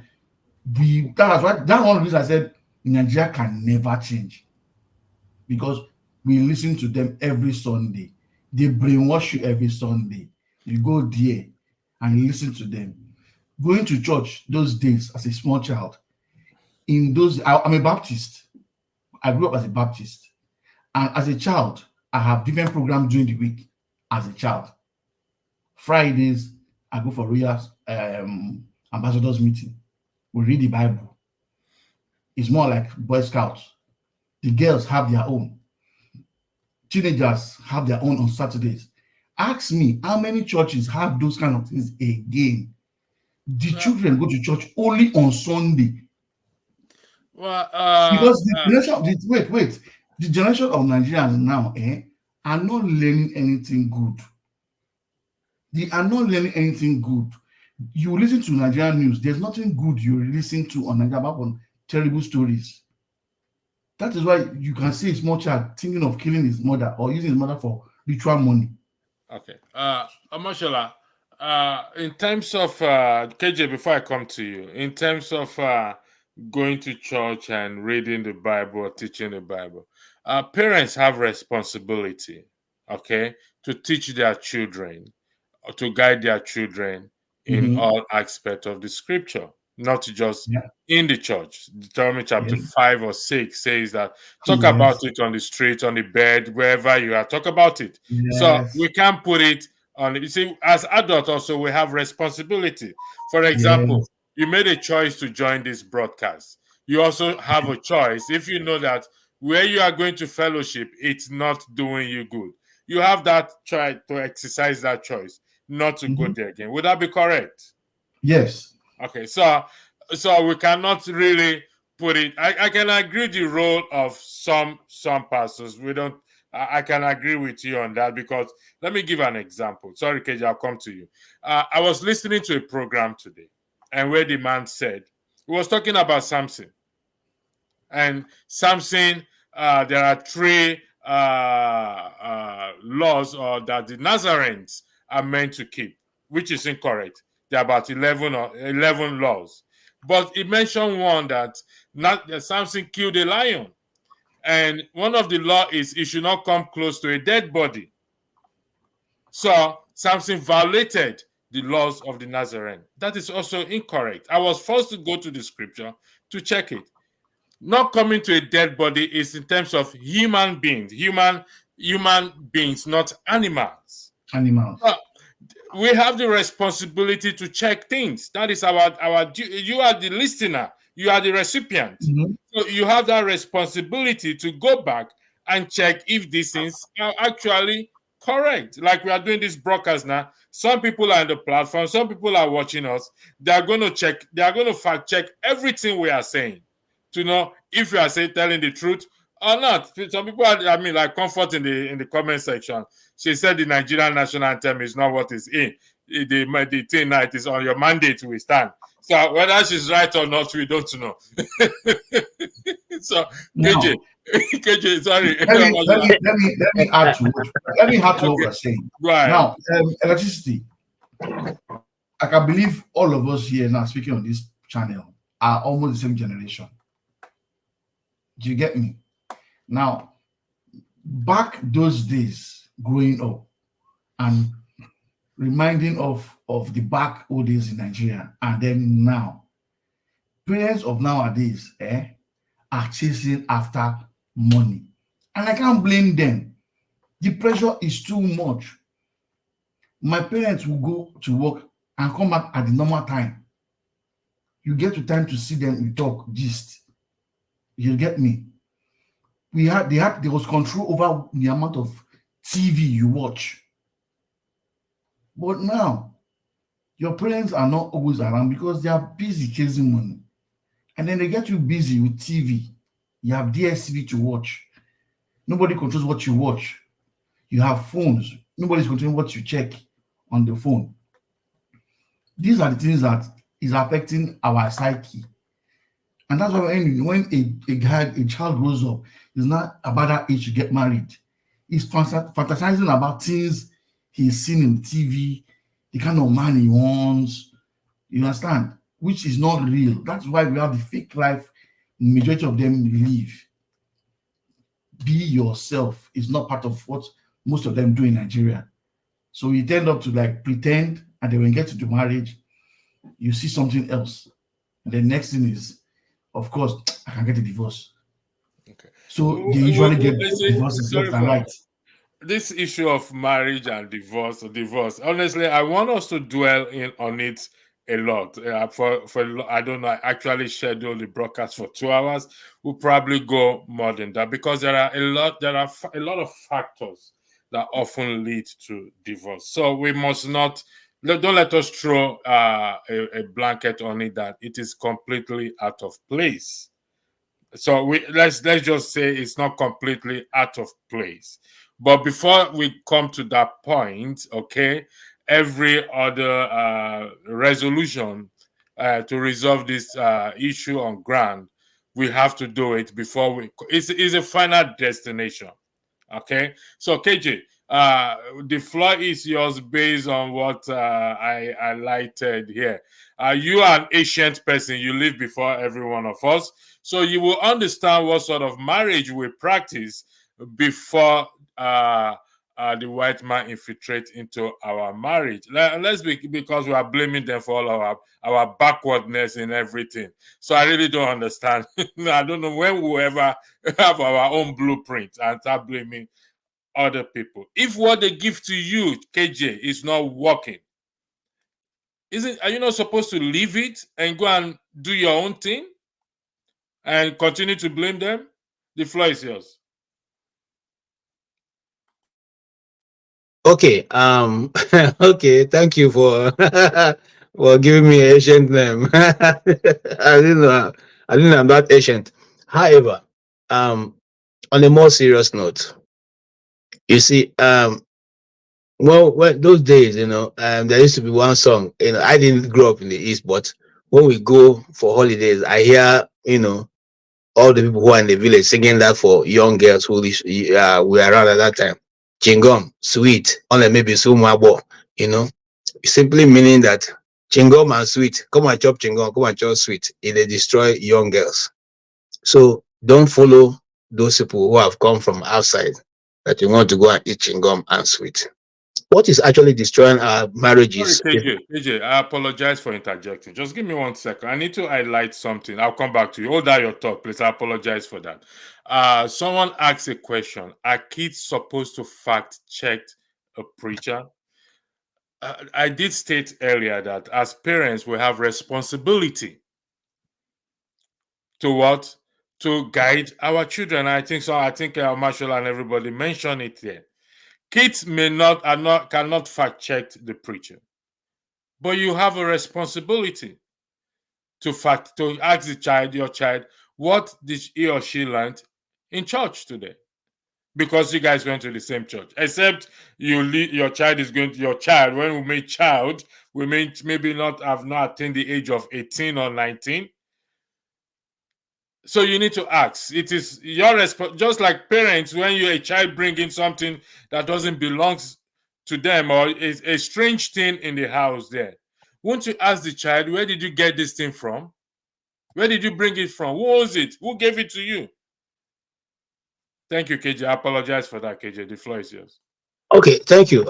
And you excuse me. You even went too far with that question. The answer, yes, we are supposed to check the preacher and whoever, whether it's a bishop, a pope, or whatever he is, as long as he picks the word of God to begin to divide it for you, you fast check him. That's what Paul said of the Berean Christians. I love the Berean Christians because they go home and they fast check what I taught them, whether it is in line with the will of the Bible. So if you're going to church and leaving your brain behind and going just for somebody to tell you what you need to know, no, I don't do that. Because I've gone to many places where people say certain things that are not correct. Okay. I still have one issue here in this place where if I go into the church, the one of the deacons, elder is always struggling with me. Please, sir, your cap, your cap, your cap. You know, and he's referring to a scripture in the Bible that says that women are not supposed to cover that. They're supposed to cover their head when they come before the church, because if they leave their head by, it's an insult to their husband. But that's not even the interpretation of that scripture. But let's not go there. I just want to say you have answered correctly, sir. And yes, fast check what your children are taught, because the world has become very, very deep. And the Igbo people have a proverb, which I proudly can say, that Enekebet, she said, since people have learned to shoot without missing, he also has learned to fly without pitching. So if you take your children to church, whichever church it is, whether it's your own church, your home church, or whatever, first check what they are taught. Thank you. Having said that, I'm going back to the marriage issue. And I say this because people tend to be drawn away, especially us in Nigeria. We are drawn away by foreign culture. We want to be like the Americans. We want to be like the British. We want to do things the way they have done it. But you see, what the Bible recognizes now, and I put it clearly here, it's not the white marriage that we all spend our millions of naira to do in the church. The Bible recognizes when the bride price is given to the father of the bride. So if you have not paid bride price, know that before God and man, you have not married them, no matter how elaborate your church your wedding may be. And those pastors who understand this thing tell you are only coming to the church for blessing, for marriage blessings. They're not taking you as a man, or taking the woman as a woman to hand to you. That is supposed to be done by the father of the girl. And in the case of a man, when you have come of age and your parents say you have come of age and they're ready to support you in marriage, that is also an acceptance. I say this because I take my time to go through these things. And most times you find out that it is we who are drawn. You see, just like you said correctly, Hollywood, that's my argument, that is my anger with Hollywood, has bastardized a lot of things on earth, so that the younger people look at it and their own idea of love and marriage is totally, distorted by what these people push out. And the question I like to ask people is, because some of them are quick to tell you, look at how Oyibo people love, look at how, and I ask them, all those people who play the best lovers in Hollywood movies, how many of them are in their marriage? Elizabeth Taylor, of blessed memory, had over 9 marriages before she passed. Okay. And many other ones I can call their names. And all of them were they play the love movies better than any other person. And how come in the reality, they are not practicing what they are putting on the big screen? Now, if you come to America, the level of the divorce also is much higher than any other place. Okay. But unfortunately, like I said, we are copycats. We copy these things. We say it. In fact, if you let me even go deeper a little bit, most of our Nigerian women, only me don't say Nigeria, African women, because even some of my Ghanaian friends tell me what goes on in Ghana and in Cameroon. They also do the same thing. Once they leave the shores of Africa and they get here, they become wild. And I'm one of those people who do not believe that marriage, there's no place for a man and there's no place for a woman. I don't believe that, because I've searched through the scripture many times. There's a role for a female. There's a role for a man. I'm not saying, listen to me now, because people may go and start quoting me out of content. I'm not saying that the woman cannot be a pastor. I'm saying that in a marriage situation, there's a role for a woman, there's a role for a man. When those roles begin to mix up, that brings about the conflicts, and then eventually will lead to the divorce. Divorce is a bit difficult in our society. If we're in Nigeria, it's a bit difficult because, the society frowns at that. But outside of the shores of Africa, it becomes so easy because here it's celebrated. It's not a big deal, But if you go to the spiritual levels of the connection of what has happened before that, you find that it's not actually that easy. Most marriages that are divorced, that are having children or that had children, most of those children end up to be some of those ones who are, not well formed in the society. They struggle growing up, they struggle living before they come to understand. So my advice would be, much as we have come to a world where nothing seems to be permanent any longer, and truths have become relative, unlike when we were growing up, truth is not relative. Good morning is good morning, good afternoon, good evening is good evening. But now it has become so relative. So take your time, search what, just like my dear sister talked about. Look for what you are looking for. Search your soul, and if you find out you're not somebody who can defer authority or leadership to your husband, don't get him. Take your time. If you're a man who think you cannot take rubbish because rubbish will come, don't get him. So that we'll have less of that, less of the divorce. We're going to go around now. Madam Thank Nelly, I will start with you, then we'll go to Mashallah and to KJ. You're going to list two things. I'm going to highlight one thing in the comment section and what KJ said. And we are going to list, let's say, two things each, okay? This person in the comment said, as per marriages, yes, Western Western system of life which we borrowed destroy our marriages. And KJ now said, where is it again? We are a copycat. KJ, am I correct? Good. Now, Madam Nelly, what are the things?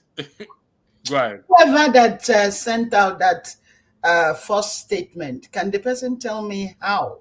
Exactly. That is, okay. Hold on. Let me go back to that statement again. Mr. Anthony X, please could you clarify to us how this is the case?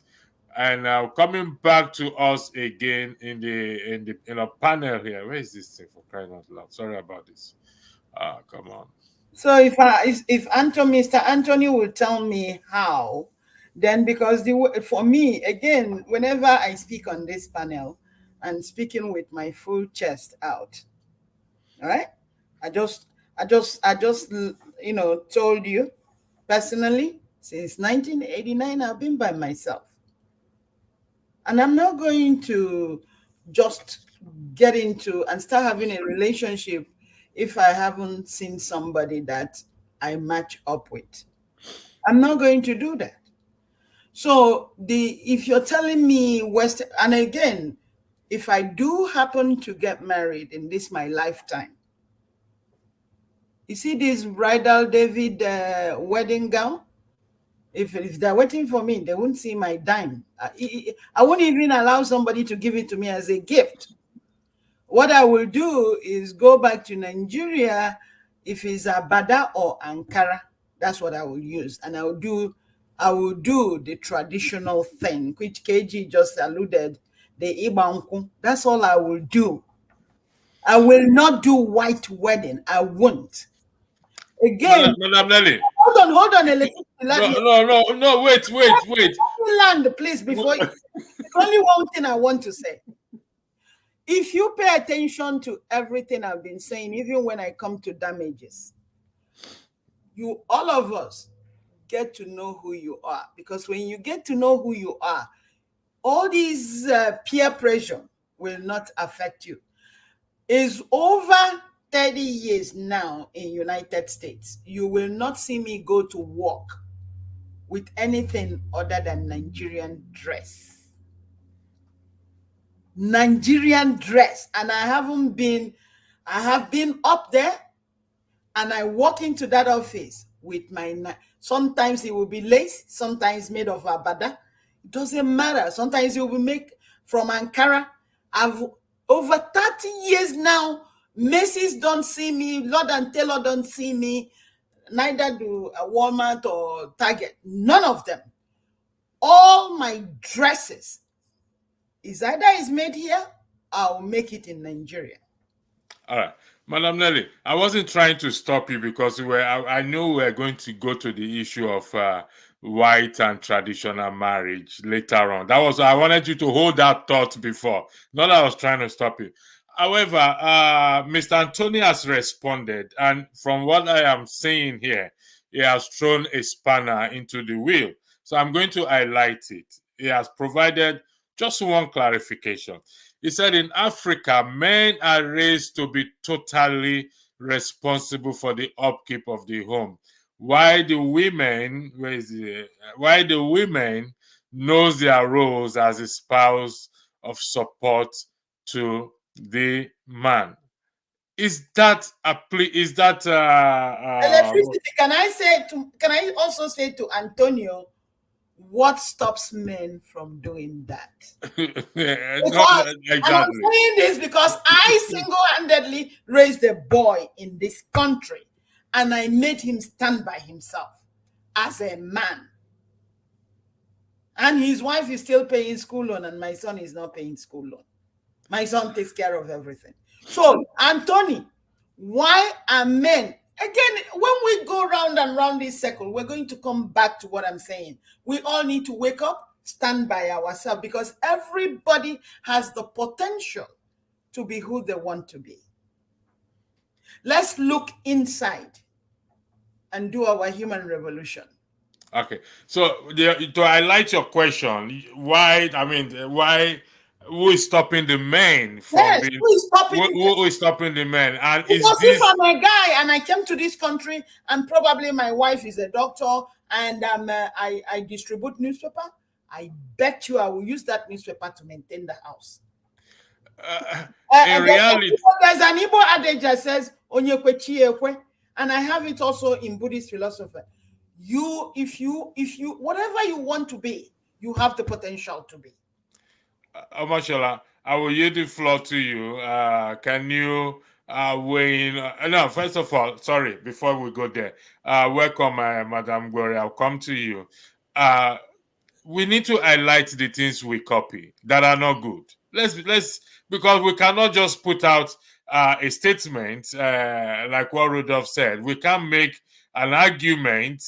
Let me play that video again. I forgot it. Please give me like 2 because it's a very good video, and I'll keep playing it anytime I run a broadcast. Okay. We should always spend more time examining the foundations of our arguments than we spend.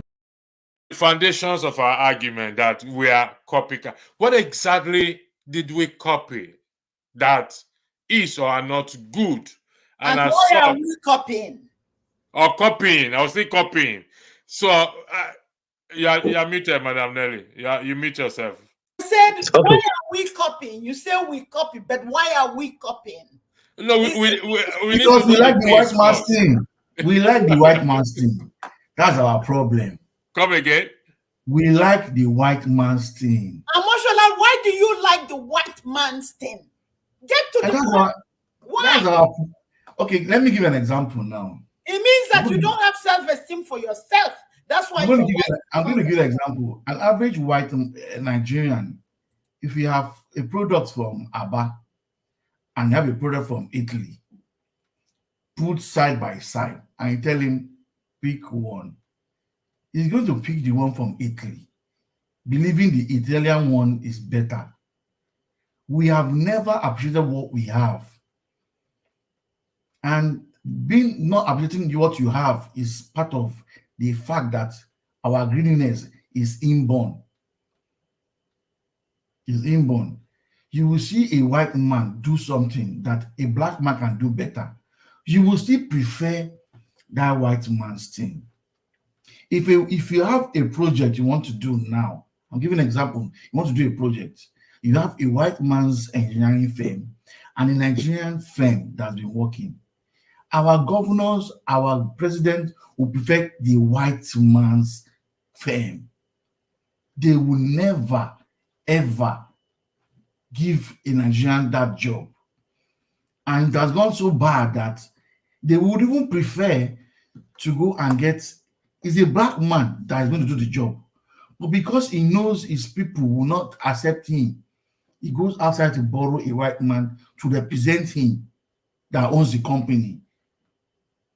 Mr. Electricity, I'm so sure you've heard this before. It's a common thing we do in Nigeria because we don't appreciate our own. You get? So, like this married thing you are talking about, when she said she will not wear a wedding gown, ask any girl. They're always dreaming about this wedding gown. I'm an example. I'm in my second marriage. My first marriage, before the marriage, she watched all the wedding gowns film you can ever think of. And then when she got married, we did the white wedding. We did traditional marriage, which was okay for me.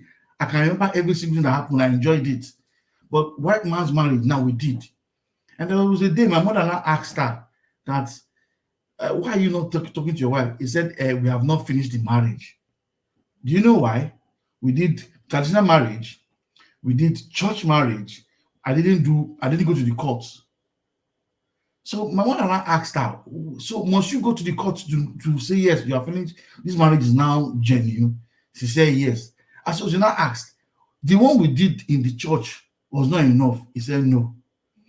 Majority of these ladies, because I will say the ladies, because most of the patients we have is from the ladies.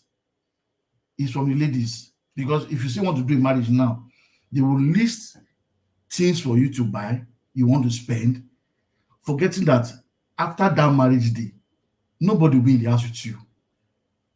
They will spend, they are ready to sacrifice all the money they have for one day, forgetting that after that day, the next day is marriage, the marriage started, because that's where you don't know whether I can take care of you or not. Please, I'm sorry to really ask this question quickly. Must you agree to it, my dear? Must you? Now, can't you say no? If you say no, all she can do is she will walk. And if she walks, she's not your wife. If she walks, she's not your wife. You look for somebody else. My question to you is, why do you have to be subjected under such a... You know, what you're saying right now was my own mistake. And that's why I'm not married to her now. Okay. Because what she wanted was different from what I wanted. Okay. Mashallah, I must applaud you for admitting that. No, the truth will set you free. I must applaud you for admitting that. Because one of the problems we have is we don't say no, and that is the truth. I heard a preacher once was talking about the same issue of marriage, and when the list the girl's parents gave to the boy couldn't afford it. So the preacher said, go tell them that, you know what, you're not marrying again, they can go with their child. You can't afford it. And the boy went and told them, no, they said no, they have to withdraw everything. So it's because let's be realistic here. The reason why I'm saying this is we need to draw a balance, because even some of our traditional marriages are more expensive than even the white garment wedding that we're talking about. So yes, we prefer our traditional. Yeah, you know, the traditional marriage, most of our parents value that more than the white man's marriage. But they are more in present time, they are very expensive. Yes, I agree. It's the issue now, because electricity, you don't have to bring. If they ask you for 5 pots of keg wine, if you don't have the money for 5 pots of keg wine, bring 2. Bring 2. Of course. And whoever did not get a drink, let the person go home. I'm sorry, Moshola, please, I apologize. Madam Gore, sorry, I did not. I'm not ignoring you. Moshola, please, I'll come back to you. Let me just give Madam Gore some few minutes to weigh in into this discussion. I'll come back to us. Please give KJ a minute before Gore will talk. Oh, okay, KJ, you want to say something? Don't be selfish because she's a woman. She's a very strong woman. So, KJ, thank you, my dear. Say your Thank you, my dear. Thank you, my dear. Right. Thank you. You see what he had he had just said is quite true, and it's difficult to say walk. And I'm saying that to my dear, because when I did my wedding, which was 2011, my wedding gown at that time, the wedding gown for my wife cost 80,000 naira. In fact, in that shop, it was one of the most expensive in somewhere in Wuse too, where they had bridal. I think that's the name of the shop. At that time, the most expensive was the 120, which she was going for, and I said, no way, I will not pay 120,000 for a wedding gown. And so we settled for 80,000 naira for just one clothes, and it was one cloth that was worn for only one day. Even though the dress was made in such a way that you can actually take off the flowing this thing and wear it as a dress. But each time she look at it, say, no, this is my wedding. I mean, the wedding gown, why should I take it off? And so after that one day, we never used it again. Now, when it comes to that, you see, like we have said here, all that paraphernalia is just ceremony. It's not anything before God. The one that your parents have handed over to you, you handed her to you, is the marriage. And some churches understand it, and the pastors are honest to tell you, this is just simply church blessing. It is not we, And that's why some church pastors will find out from you whether the woman have been accepted, the parents have accepted to hand you over, and you have done. In fact, the church I used to go to in Abuja will always tell you to go first and do traditional marriage before you call for church blessing. Okay. DJ, So let me ask you, let me ask you the question. So if someone does not go for church wedding, does that mean the marriage is not marriage in the sight of God? That means you're not following me. Now, I've said that the church does not even see the church wedding as a real thing. It's the traditional marriage that you do. All right. Thank you. I didn't hear that. My apologies for that. So they tell you that what you are doing in the church is just simply blessing. You are coming before God and man say, you have done this. But the real joining is when the parents, the father, hand over, or whoever is standing in place of the father hands over to you. So most people, like in my case, my in-law said, look, I don't care about your church wedding. I just want us to do the traditional properly. Okay? Because that's the one that we recognize in their own tradition. For me, I already know that my church, I already told me that is the one that God recognized, because that's the one that is in the Bible. Okay? Every other thing you see is a white man's culture that we are replicating. It doesn't mean nothing if you don't do it.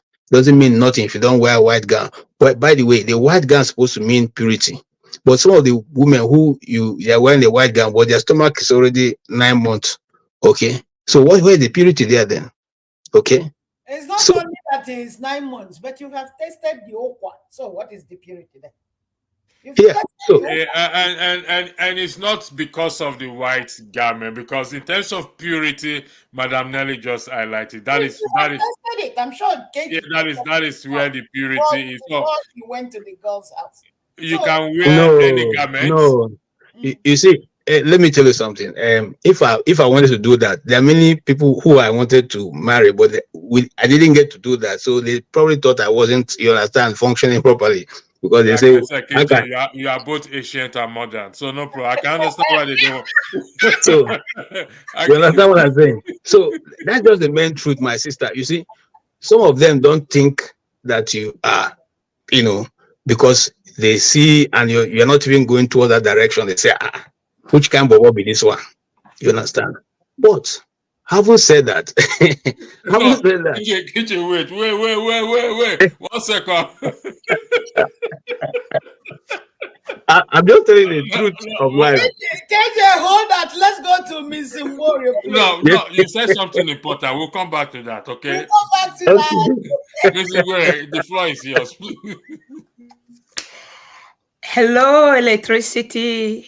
Hello, our guest, Neka. Hello, KJ. And hello, Ajuetie Omoshola. All right. It's wonderful to come in, and I thank you all for the classes you give every day, because that's exactly what it is. You know, there are some classes people like me did not have the leisure of getting, and you guys are just equipping me with them, and I thank you. May I know, please, the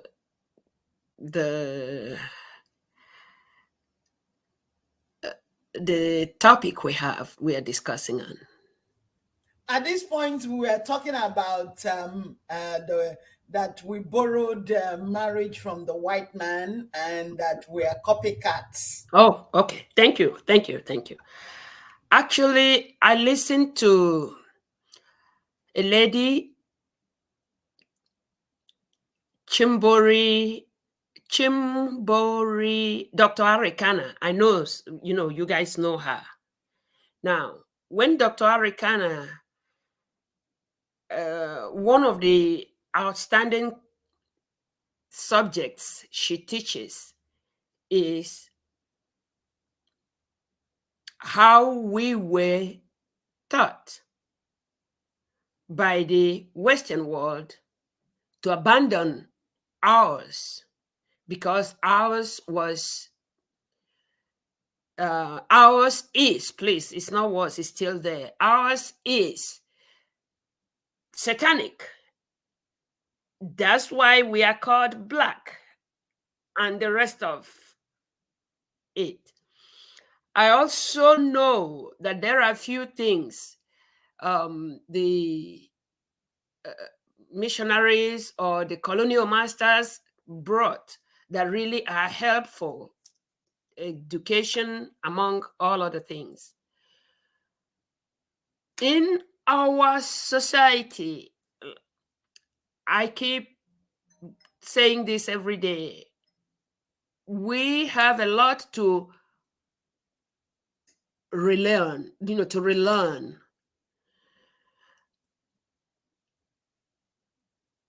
If we can put into consideration what is of benefit from the Western world and what is of benefit in our culture and bring them together, I think it may take time, but I am sure it will work.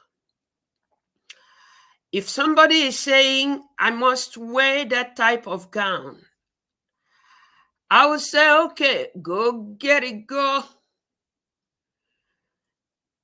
But I'm the husband, have to buy it. I don't think so. That which you want to wear, go wear it. Buy it, wear it. I'm your husband, I'll stand here by you. One of the things I really want to look into when it comes to marriage and the divorce and every other thing is seeing your fellow human being as your partner. If you want to put equal, okay, whatever you want to put, okay, but let there be a shoulder-to-shoulder carrying and cooperation to make viable the union. So where that is the case, our people, it is funny what Omoshola said. Why I keep referring to the time I went back 2021 is that after I left home, that is the time I went home and I was able to stay a month. In fact, I stayed 2 years. So the home I had left had shifted from what it was, when I left it. Yes, when I got home, because I know what, palm kernel oil, I know what is in it. Then the black soap, I know what's in it. What we buy here, which, like Omoshola said, they will want you to, that's the only thing they will prefer above. They will prefer that to whatever is locally produced. Whenever anybody, the other day I was just listening and you were discussing something, and that is also where the attitude of the traditional people differ when somebody comes in with a lot of money as to when, if you compare it to when somebody comes in with what would be beneficial. Whoever had come in with a lot of money, even if they are lying, you who with the practical, workable, and sustaining, factors you've brought, nobody will even look your direction. Did you bring something from the? I was discussing with Nneka the other day. The cloth we wear, the cotton fabric, most of what we wear in Nigeria is cotton fabric. And that is so biodegradable and so,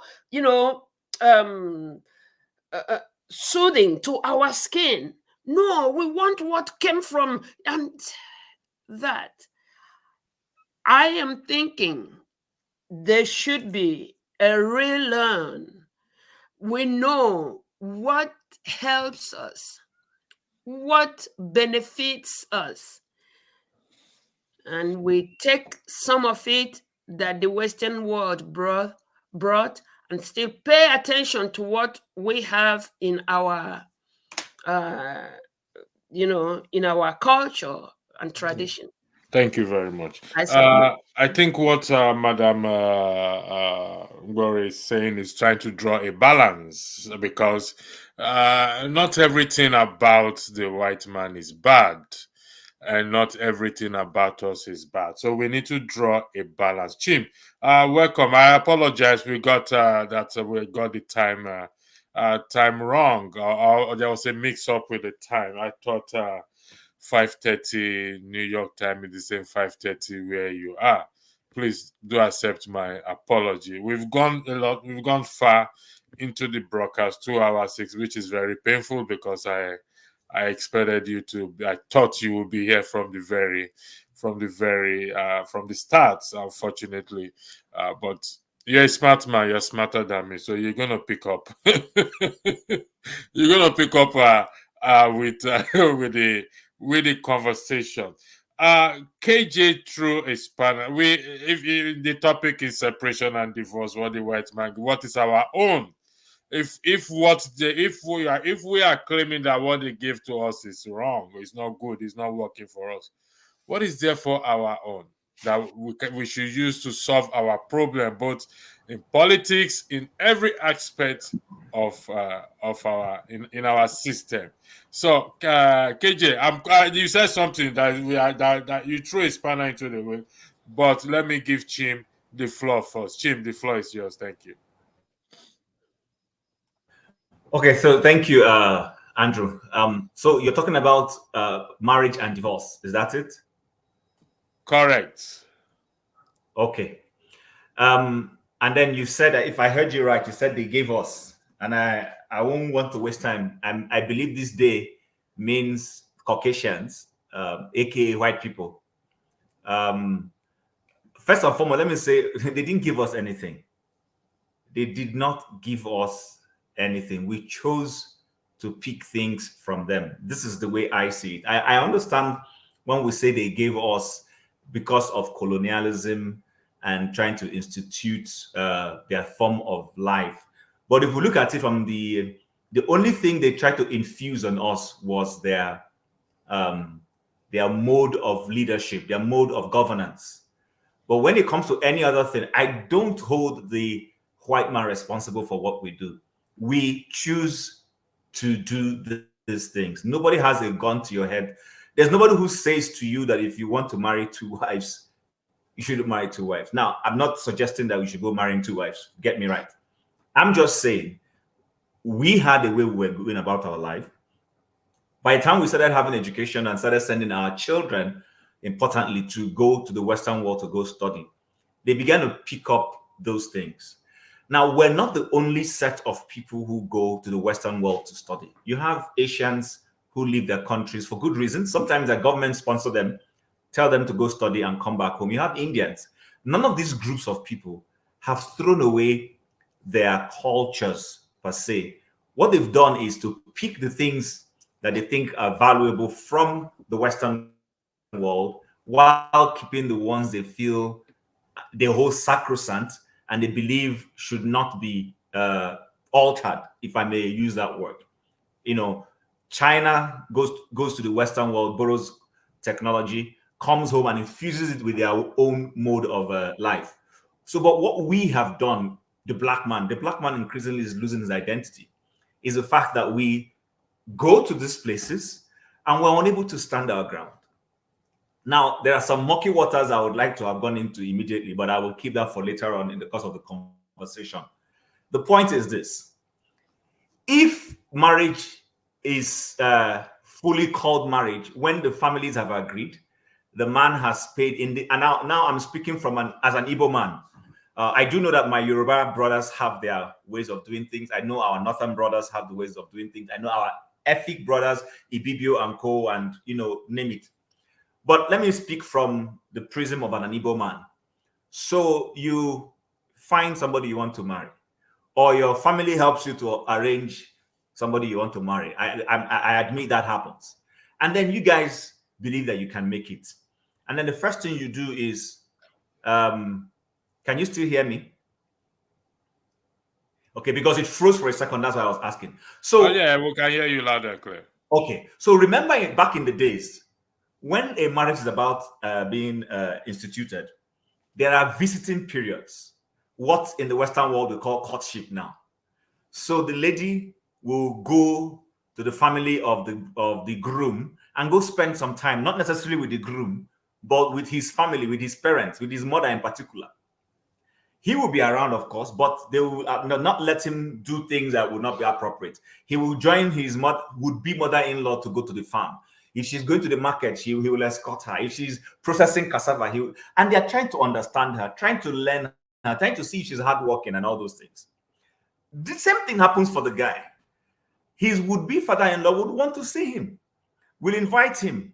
We'll watch the way he talks, watch the way he approaches life and everything. They are understudying and trying to get to know who this person is beyond what their families have projected. And then eventually, he will pay the bride price of his would-be wife, and then they will get married, and that is it. That is it. It's done. Chim, today now, yes. Is it possible for he or she to pretend? Oh, yes, but to what extent can you pretend? You see, back in those days, it was difficult. I'm not saying people don't, but back in those days, now, let me say a little something that is controversial. Because why am I saying it now? Some people will say you're being chauvinistic. I'm not, but I'm talking about what is reality and what I have experienced and what I know based on culture and understanding of my culture. One of the things the guy will be looking out for in his would-be wife, as chauvinistic as it may sound, is she a clean woman? Does she know? So you will find out that in my place, the visiting time might be during what we call Harmattan season. They use that time to know how clean a lady is and all those things. She may know. If she knows, now it beholds on her to, before ever she starts having suitors, to start being a clean person so that she doesn't have to pretend, to be a hardworking person, to be somebody who helps her mother and her father. Because you're not just coming into a marriage to just be what in quote Igbo man will call oriako, meaning you just come to enjoy wealth. She's also coming to support that this and become an odoziako, an odozi, whatever it is. I'm sure Nelly will understand what I'm talking about, and Mbore will understand what I'm saying. These were realities. These are not things. And listen, before your parents will even support you, they know this lady. They've been seeing her in society. They've been seeing the way she conducts herself when she comes to the market. Your sisters see her when she goes to the stream to fetch water. So what is she going to pretend about? But let me just come back straightly to what you were talking about. So the point I'm trying to make is this: we had our own ways of doing things. We could have taken these things as a top notch in terms of modernity without necessarily throwing away those things. What do we have today? I agree with education a guy is in school, he meets his classmate or he meets somebody within the school, he likes her, they're on talking terms, and he feels, yes, this is somebody who would like to spend the rest of his life with. He goes home to tell his parents. His parents ask him to invite her. He comes home, introduces her and everything, and they get married. Now, when they're getting married, he now says he's doing traditional wedding first, and then he's doing church wedding first. He's putting himself under unnecessary financial pressure. Nobody has asked you to do any of those things. My perception is that once you and the lady agree, your parents have agreed, you fulfill the marital right in terms of what we call bride price and all those things, and everybody is comfortable, you're married. You are married. If you're a Christian, for instance, like me, you can choose to invite your minister to say, please bless my marriage, if you want to do that. But the biggest blessing you get is from your parents, your father, your mother, your father-in-law. The moment you have done any of those things, that woman is your wife, that man is your husband. So when you say they gave us, that's why my pushback initially was, nobody gave you anything. You chose. We watched when King Charles got married. Which traditional rite was he doing? Then after the parents had agreed that this person was suitable for him as a wife, they went to an Anglican church and got married and had a beautiful thing, invited all the presents of this world. Why is it us, Africans, Nigerians in particular, who will first of all go and marry by way of your traditional? In fact, some of us don't even want to do it. We're angry. We feel it is mundane. We say it is marrying. There are all sorts of things that we don't like about it. That is your culture. The Jews do it. The Jews have marriage rights. There are certain things you must go and do. Up until today, they still do those things. But the black man consistently throws away his own and then comes around and says the white man gave him. The white man did not put a gun to your head and ask you to change your culture. So to that extent right now, in terms of the conversation, that's where I would like to stop. I don't think it is right to say the white man gave you anything. There are a lot of things we can say the white man distorted our civilization. I would agree with you. But the white man did not institute to you to go and get married traditionally and then go back to the church. He didn't force you to do that. Chim, the point we are raising is we are blaming our backwardness we blame our backwardness to what the white man gives us, which most people have said is incorrect. That is not the case. If they say the white, like Comfort said, Comfort Barber said, if we say the white man, then it's not working for, let's return it and let's do our own. So that is the fact. We're trying to do that. We should take responsibility for ourselves and make our country work and make our own thing work. If what the narrative, I played a video that Madam, where I'm coming, I played a video that Rudolph made, which is very important. Before you play that video, let me even say something quickly, if you don't mind, guys. When we talk about bride price, people run all manner of things in their mind, thinking that it's $1 million or something. No, listen. There's an Igbo proverb that the wonderful play between two puppies or dogs is that one dog will fall for the other one will fall for the other. If you watch where puppies are playing, you see one will fall, you see one will fall. That is also in my culture. That's what marriage is. The moment there's an agreement, an alignment that we love this family we're getting into, they love this, they love also, and we're happy to have this as our daughter-in-law and have this person as our son-in-law. The thing they call bride price is just playful things. Sometimes in my own place, the man might just tell you, go and bring him a cowrie. That's why we have a middleman. The middleman is the one cutting that family for you, trying to get as much expo, things that will just make your life easy. It's not as if you won't marry a lady, but on that day, there's some joyful, playful things around the corner. The brother will say, oh, this my daughter, my sister, we've trained her with this. You need to go find me so and so eagle feather and all those things. So that is what we call bride price. Not as if anybody is asking you. It's greedy people who are distorting things in this generation, who are the ones now saying you should go and build them a mansion. No. My father-in-law told me, just go and get me, I want to see £1. And if you get the expo early enough, you go and keep that £1 and hold it. Or I tell you to get him a cowrie, this thing. Just go to the market and look for those things. That's what it was. It was a playful thing. And at the end of the day, when all these things are done, you see them, they sit down, eat, drink, rejoice, and bless this couple and ask them to go their way. So the white man did not give you anything. I still saw some of these things done as recent as a few years ago. It is us in our bid to be, what's this word? Want to belong at all costs. Copycat, according to KJ. Modern. There's nothing modern about it. To them, it's modern. No, I think it's copycat. I don't think, but that's what it is. You want to present because other people are presenting. That's what it is. So, Madam Gore, you have 2 minutes, please. Thank you. I won't exhaust all that. Please, my brother Chim, does Catholic and few other denominations differ in their policies as far as if you married in the traditional way and you haven't done the church wedding, what they will do with the communion and other things that identify them as church members? That's all I wanted to ask. Okay, yes, I agree with you that I'm not a Catholic, so I don't know what it is, but I do know that some denominations will say because you haven't come to do a church wedding or white wedding, then you can't be a communicant. So I agree with you. Now, but that is where someone like me now differs. Why, if you are really a Christian and you have accepted Christ as your Lord and Savior, why are you so worried? And you understand exactly what to be a Christian is. Why are you bothered about what one system is saying? You say, no, they will excommunicate you. No. I hear you, Mbori.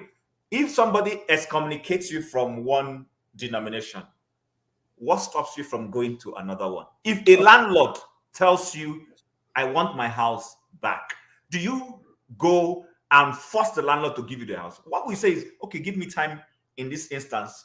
If there's a notice period, let me go find another house. Is that not what you do? So if a particular denomination or church says, because you did not come to them to do white wedding, that they don't want to see you anymore in that congregation, pick your bag, find somewhere else, and go worship. If they say, oh, you can still worship, but you will not eat communion, if you believe so much that communion is important to you, then well, maybe you want to fall for them. But if you know that the communion, that they're giving you communion is not a big deal, but you are happy coming to worship with them, go worship with them. When it's communion, respectfully stay on your seat. You don't have to go eat communion. What people don't understand is this thing. Some of these things are man-made systems. These things are not what the Christ that you claim to be following. He says, listen, and my people perish for lack of knowledge. Remember, he scolded this. I don't want to turn this into a religious system, but just wanted to make this point. He scolded the religious leaders of the time and told them that they put a lot of burden on the people, things they themselves will not even do. That is where the problem is. You see, the fear of man, the fear of the concern, I want to belong, I want to become a sar, a knight. I have to do this thing. These things are man-made systems. It's not going to take you to heaven. It's not going to feed you and your family. I haven't seen somebody who says because they've not been taking communion and their business will not grow as long as they're obeying God and not breaking major, godly principles. You live your life. And if it's so important to you, you go somewhere else where you'll be welcome. I worship in a church where communion has nothing to do with being baptized. Communion, if you understand what communion means, remember Passover, the Passover lamb. And the Passover lamb, as long as you have accepted to be a Jew, you are entitled to eat that Passover. Same thing with Christianity. Once you know you have accepted Christ, then you understand what that communion means, and you go anywhere where they are serving God properly, then take your communion. So I don't want to be blaming the white man, and I don't want to be saying, oh, because some people, it's your choice. Life is largely a choice. If that thing is important to you and you think it's a big deal, oh well, if you're able to understand the big deal beyond that thing, you will laugh at them when they are telling you not to come and take that communion because you know that this is blind error. Thanks, Jim. KJ threw a spanner into the wheel. It's first of all, thank you, Madam Nelly and Omosha. emotional in terms of we must learn to say no when we call in certain things. We don't have to say yes to everything. We don't have to bow to pressure. Comfort, where I am glad to see you to say good night because you've been a terrorist on that comment section. So you go sleep. Good night to you too. But I appreciated her. I appreciate her comments though. Oh no! I comment I agree. Just that she's just been on my been a pain in my so good night. I have to say. KJ threw in Chris Spanner into the wheel. How I'm going to approach this, I don't know. This is in terms of let me see if I can put it this way. Some women have gotten married, and into the marriage, they find out that the man, that side of the man, is not functioning. What do we use to test such thing prior to marriage? Given to thou shalt not commit fornication. And we know how it is like when you get married and you find out, you the woman now find out that this thing is not actually functioning. What do we do? Because let's be realistic here. Some women are facing this problem. And why the men don't disclose this, we don't know. But how can the woman know that without crossing that boundary that KJ mentioned? We'll start from Madam Nelly, we go to Mashallah, we go to Madam Ugbore, then Chim, then KJ that raised it up. KJ nickname is Ancient and Modern going forward. So is KJ raising this topic because KJ fails to eat the forbidden fruit before? Okay. Yes. All right. Yes, so yes. KJ, you're lucky, because if anybody finds out that, then we have help, because you go to the doctor. You don't need to be shy. We have technologies these days that the individual can go and see their primary physician and it will be taken care of. So it's not a big deal anymore. It's not a big deal. It's not a reason for a relationship to pack up. It's not. No, but Madam Nelly, should this, this has to be disclosed prior to marriage. How are you going to disclose it if you didn't test the water? You will know now, Madam Nelly. How will he know? Unless if he has tried it. Has he tried it somewhere and he was told it wasn't working? But naturally he will know. Electricity, you keep contradicting yourself. Okay. You're telling me the person has the person tried it on somebody else, and now, okay, let's say, has the person tried it on A, and now he's getting married to B, and B is saying it's not working. Is that what you're saying? No, Madam Nelly, what I don't want to use certain. I don't want to, because of where I don't want to use use the word, because we are in a public. But I'm not using the word, but I'm still saying the same thing you're about to say. No, but I will know. I stand to be you're corrected. saying that you will know. So where is this is not working? Where is it coming out Because naturally, when you stand face to face with somebody, okay, with the opposite sex, and there is emotions in the air, you will know if it stands or it doesn't stand. KJ, hold on. Listen, I am going to take. Sorry, let me help electricity. I don't think that's true. Nelly, I am not moderating this. You want electricity to say what I just said? Very well. So please. Because look at this. I don't like when we mix apple and orange. Is electricity or KG telling me that the stand is not standing?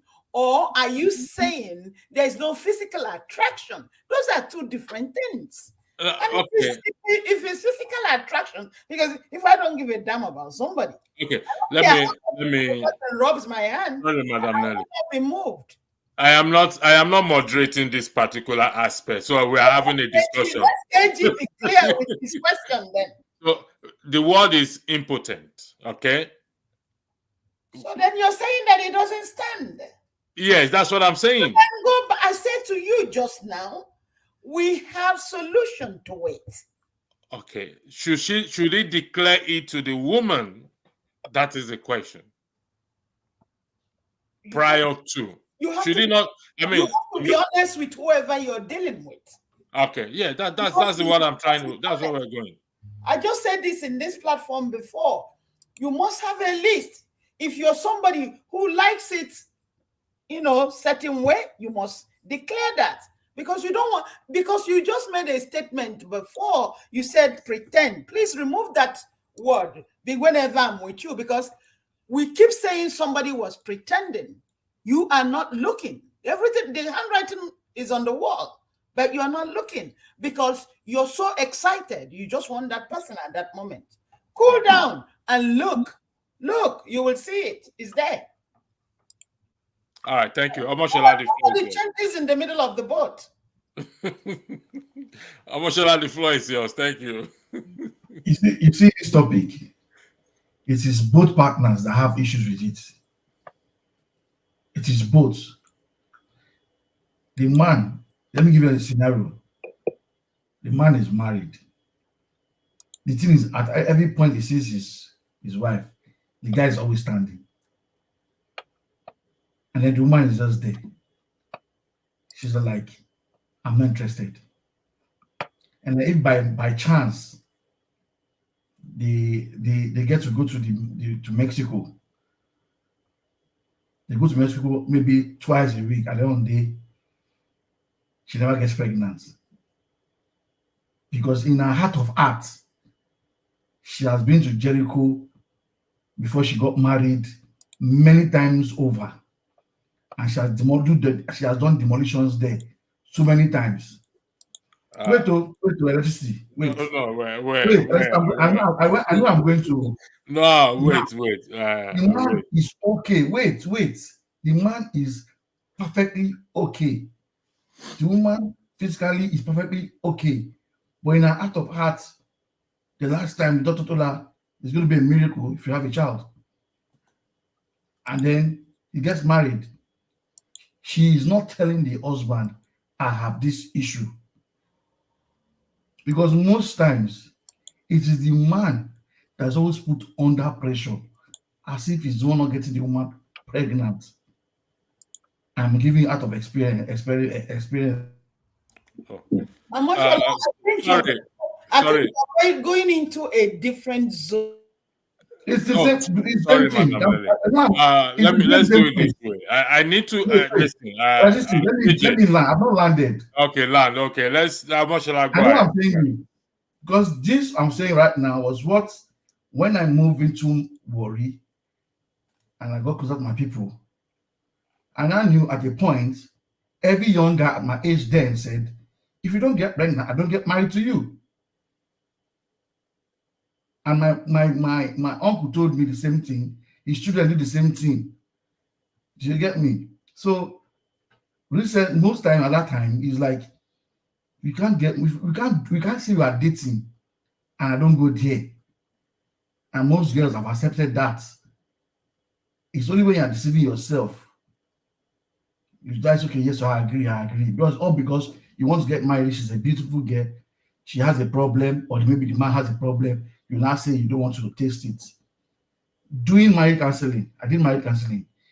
I don't know that man is a pastor, but I believe maybe he's a relationship counselor. He said, "You forget church. You guys must taste it, and don't get married and then start having problems." Okay. That's why I drop it. But okay. I have one last bomb. The last bomb I want to drop here now is part of the topic we spoke about. I was saying Christianity and white man's story.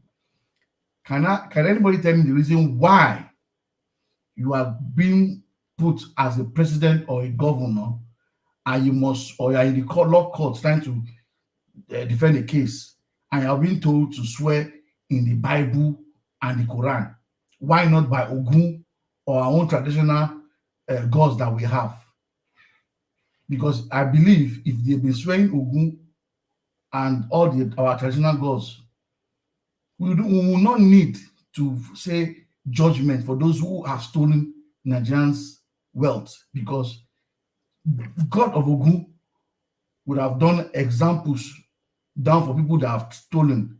They would have gone beyond they would have died.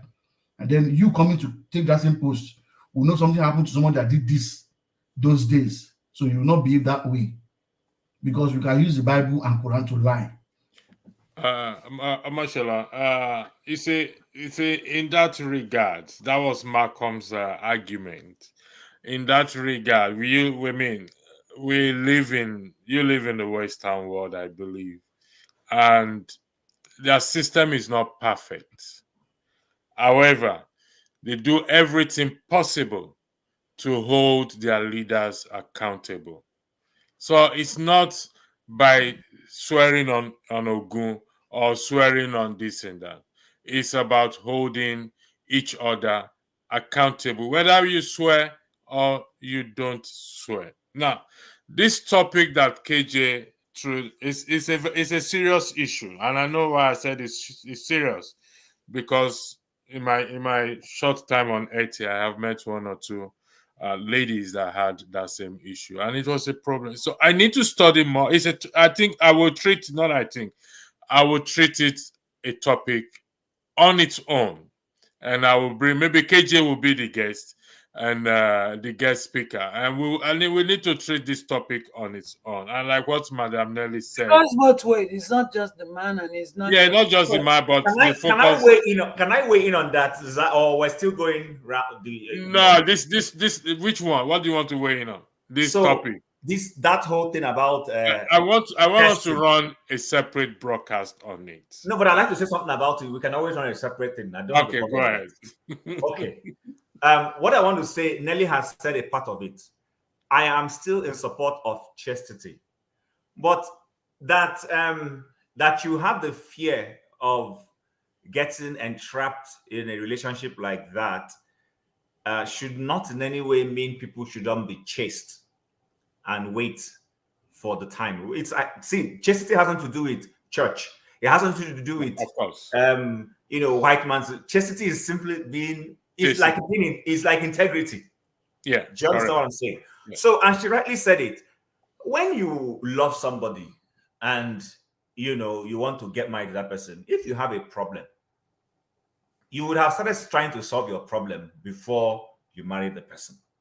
Now, let's assume, for purpose of this conversation, because we know that not everybody is going to have that level of integrity to say, oh, I love somebody, I won't bring a problem into a relationship. You're getting into marriage, and part of marriage is that you're going to have sex. Let's just say what it is. And then hopefully in the process of time, there will be children from it. So you cannot have sex if you're not attracted to the person. You'll be aroused. And we all know that in the process of getting aroused, we know what happens. So you have a problem there. And this person deceived you and you got into it. Now remember, part of chastity back in the days, backward as we may call it, was that if this lady is a virgin, there will be an evidence. And that evidence is what the father and mother will take home. We know this, it happened. I mean, if you've read Chinua Achebe's books, you saw all those things. Those were evidences to confirm on the lady's side. Now, if the guy has cheated you and gone in, I believe our culture has ways of addressing those things. You take it to the elders to say, come on, I've been deceived and brought into a marriage where I'm being left in the cold. And I'm sure they will be addressed it. If the guy has unfairly brought you into that kind of thing, then he will need to let you go. Because if it is something, let's assume it's something incurable, and he has only brought you to trap you in, you can't be allowed to. I don't think any civilization will allow the woman, because sometimes we make it look like Africans and black people, we didn't have ways of solving some of these things. It's not true. It's not true. Those things were there. So that person will not need to let you go. I also know that in some instances, perhaps, yes, they know that he can't, and there's an agreement that, okay, it's in name that you're marrying. You're allowed to go and do what you want to do. Maybe there's somebody else who is going to inseminate you to produce children on behalf of this person. And the lady will be put in the know. There is no woman who's going to be left in the dark about those things. The lady will be put in the know. If you agree to that, then you play that role. But if you don't, and you really want to, you want this man to be your man and everything, and he has entrapped you, he's incapable, and brings you into that kind of thing, there is a way out. You exploit, just like in so-called modernity. You have your way out by way of divorce. Divorce, to say, oh, we go to court and say, this guy is not incapable. He's incapable of impregnating me. He's incapable of having sex with me. So I'm not going to stay in a relationship where I can't have sexual intimacy with my so-called husband. And you'll be freed. Even the Jews, where we borrowed this thing down the line and became Christianity or whatever, they have it. So I don't think that the argument that we are having this day, and remember, it's both ways, both on the male side and on the female side. Some people would have removed their womb, and cannot bear children, and then entrap the man. So there are always people without integrity on both sides. But I always believe that there is always a way out.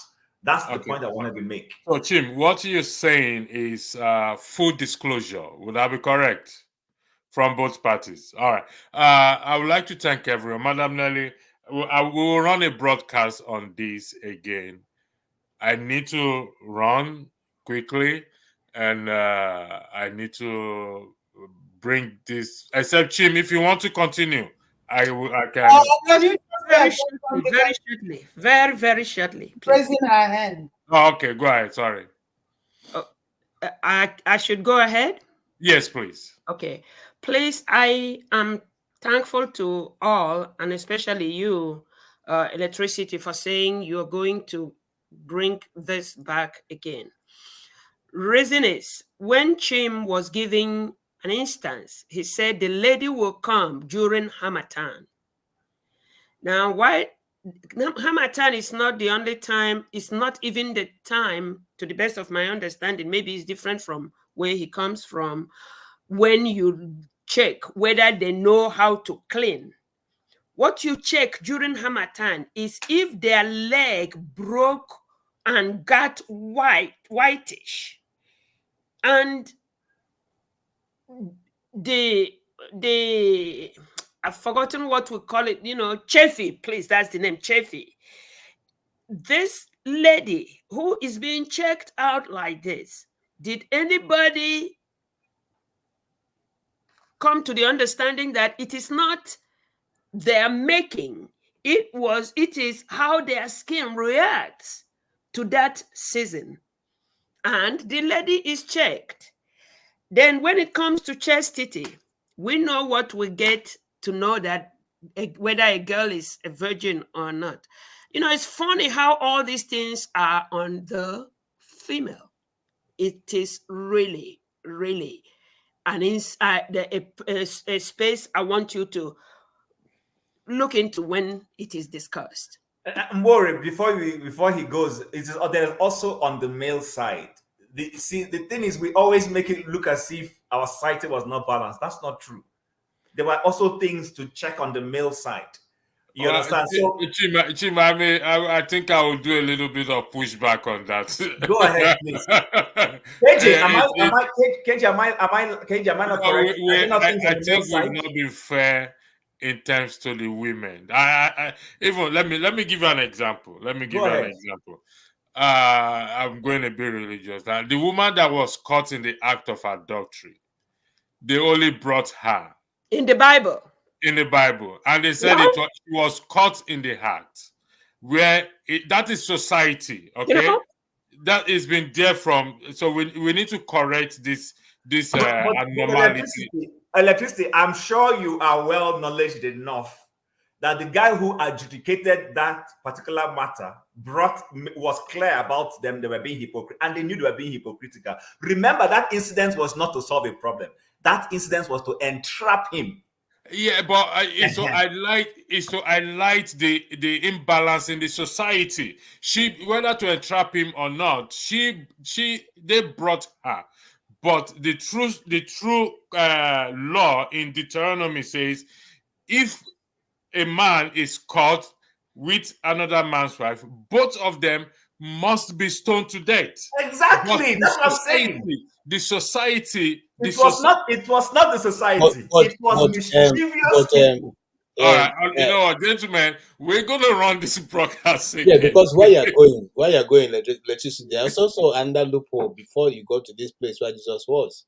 Yeah. Remember a woman who dressed and waited for the father-in-law and entrapped him. Oh yeah, that is Judah. Yeah, That's Judah. So, and she was right, and you know she was right. So David's children. This one was David's children. Ammon and the other boy. Nothing was done to the man. That one is different. Okay, ladies and gentlemen. Ladies and gentlemen. Thank you so much, guys. Listen, it's an interesting topic. We will come back. Chim, I need to discuss with you on your time because I need you here. So I want to thank. I didn't expect we'll go 2 hours 45 minutes. So, but thank you. We shall meet again. Thank you very much, and have a lovely evening. Thank you, everyone.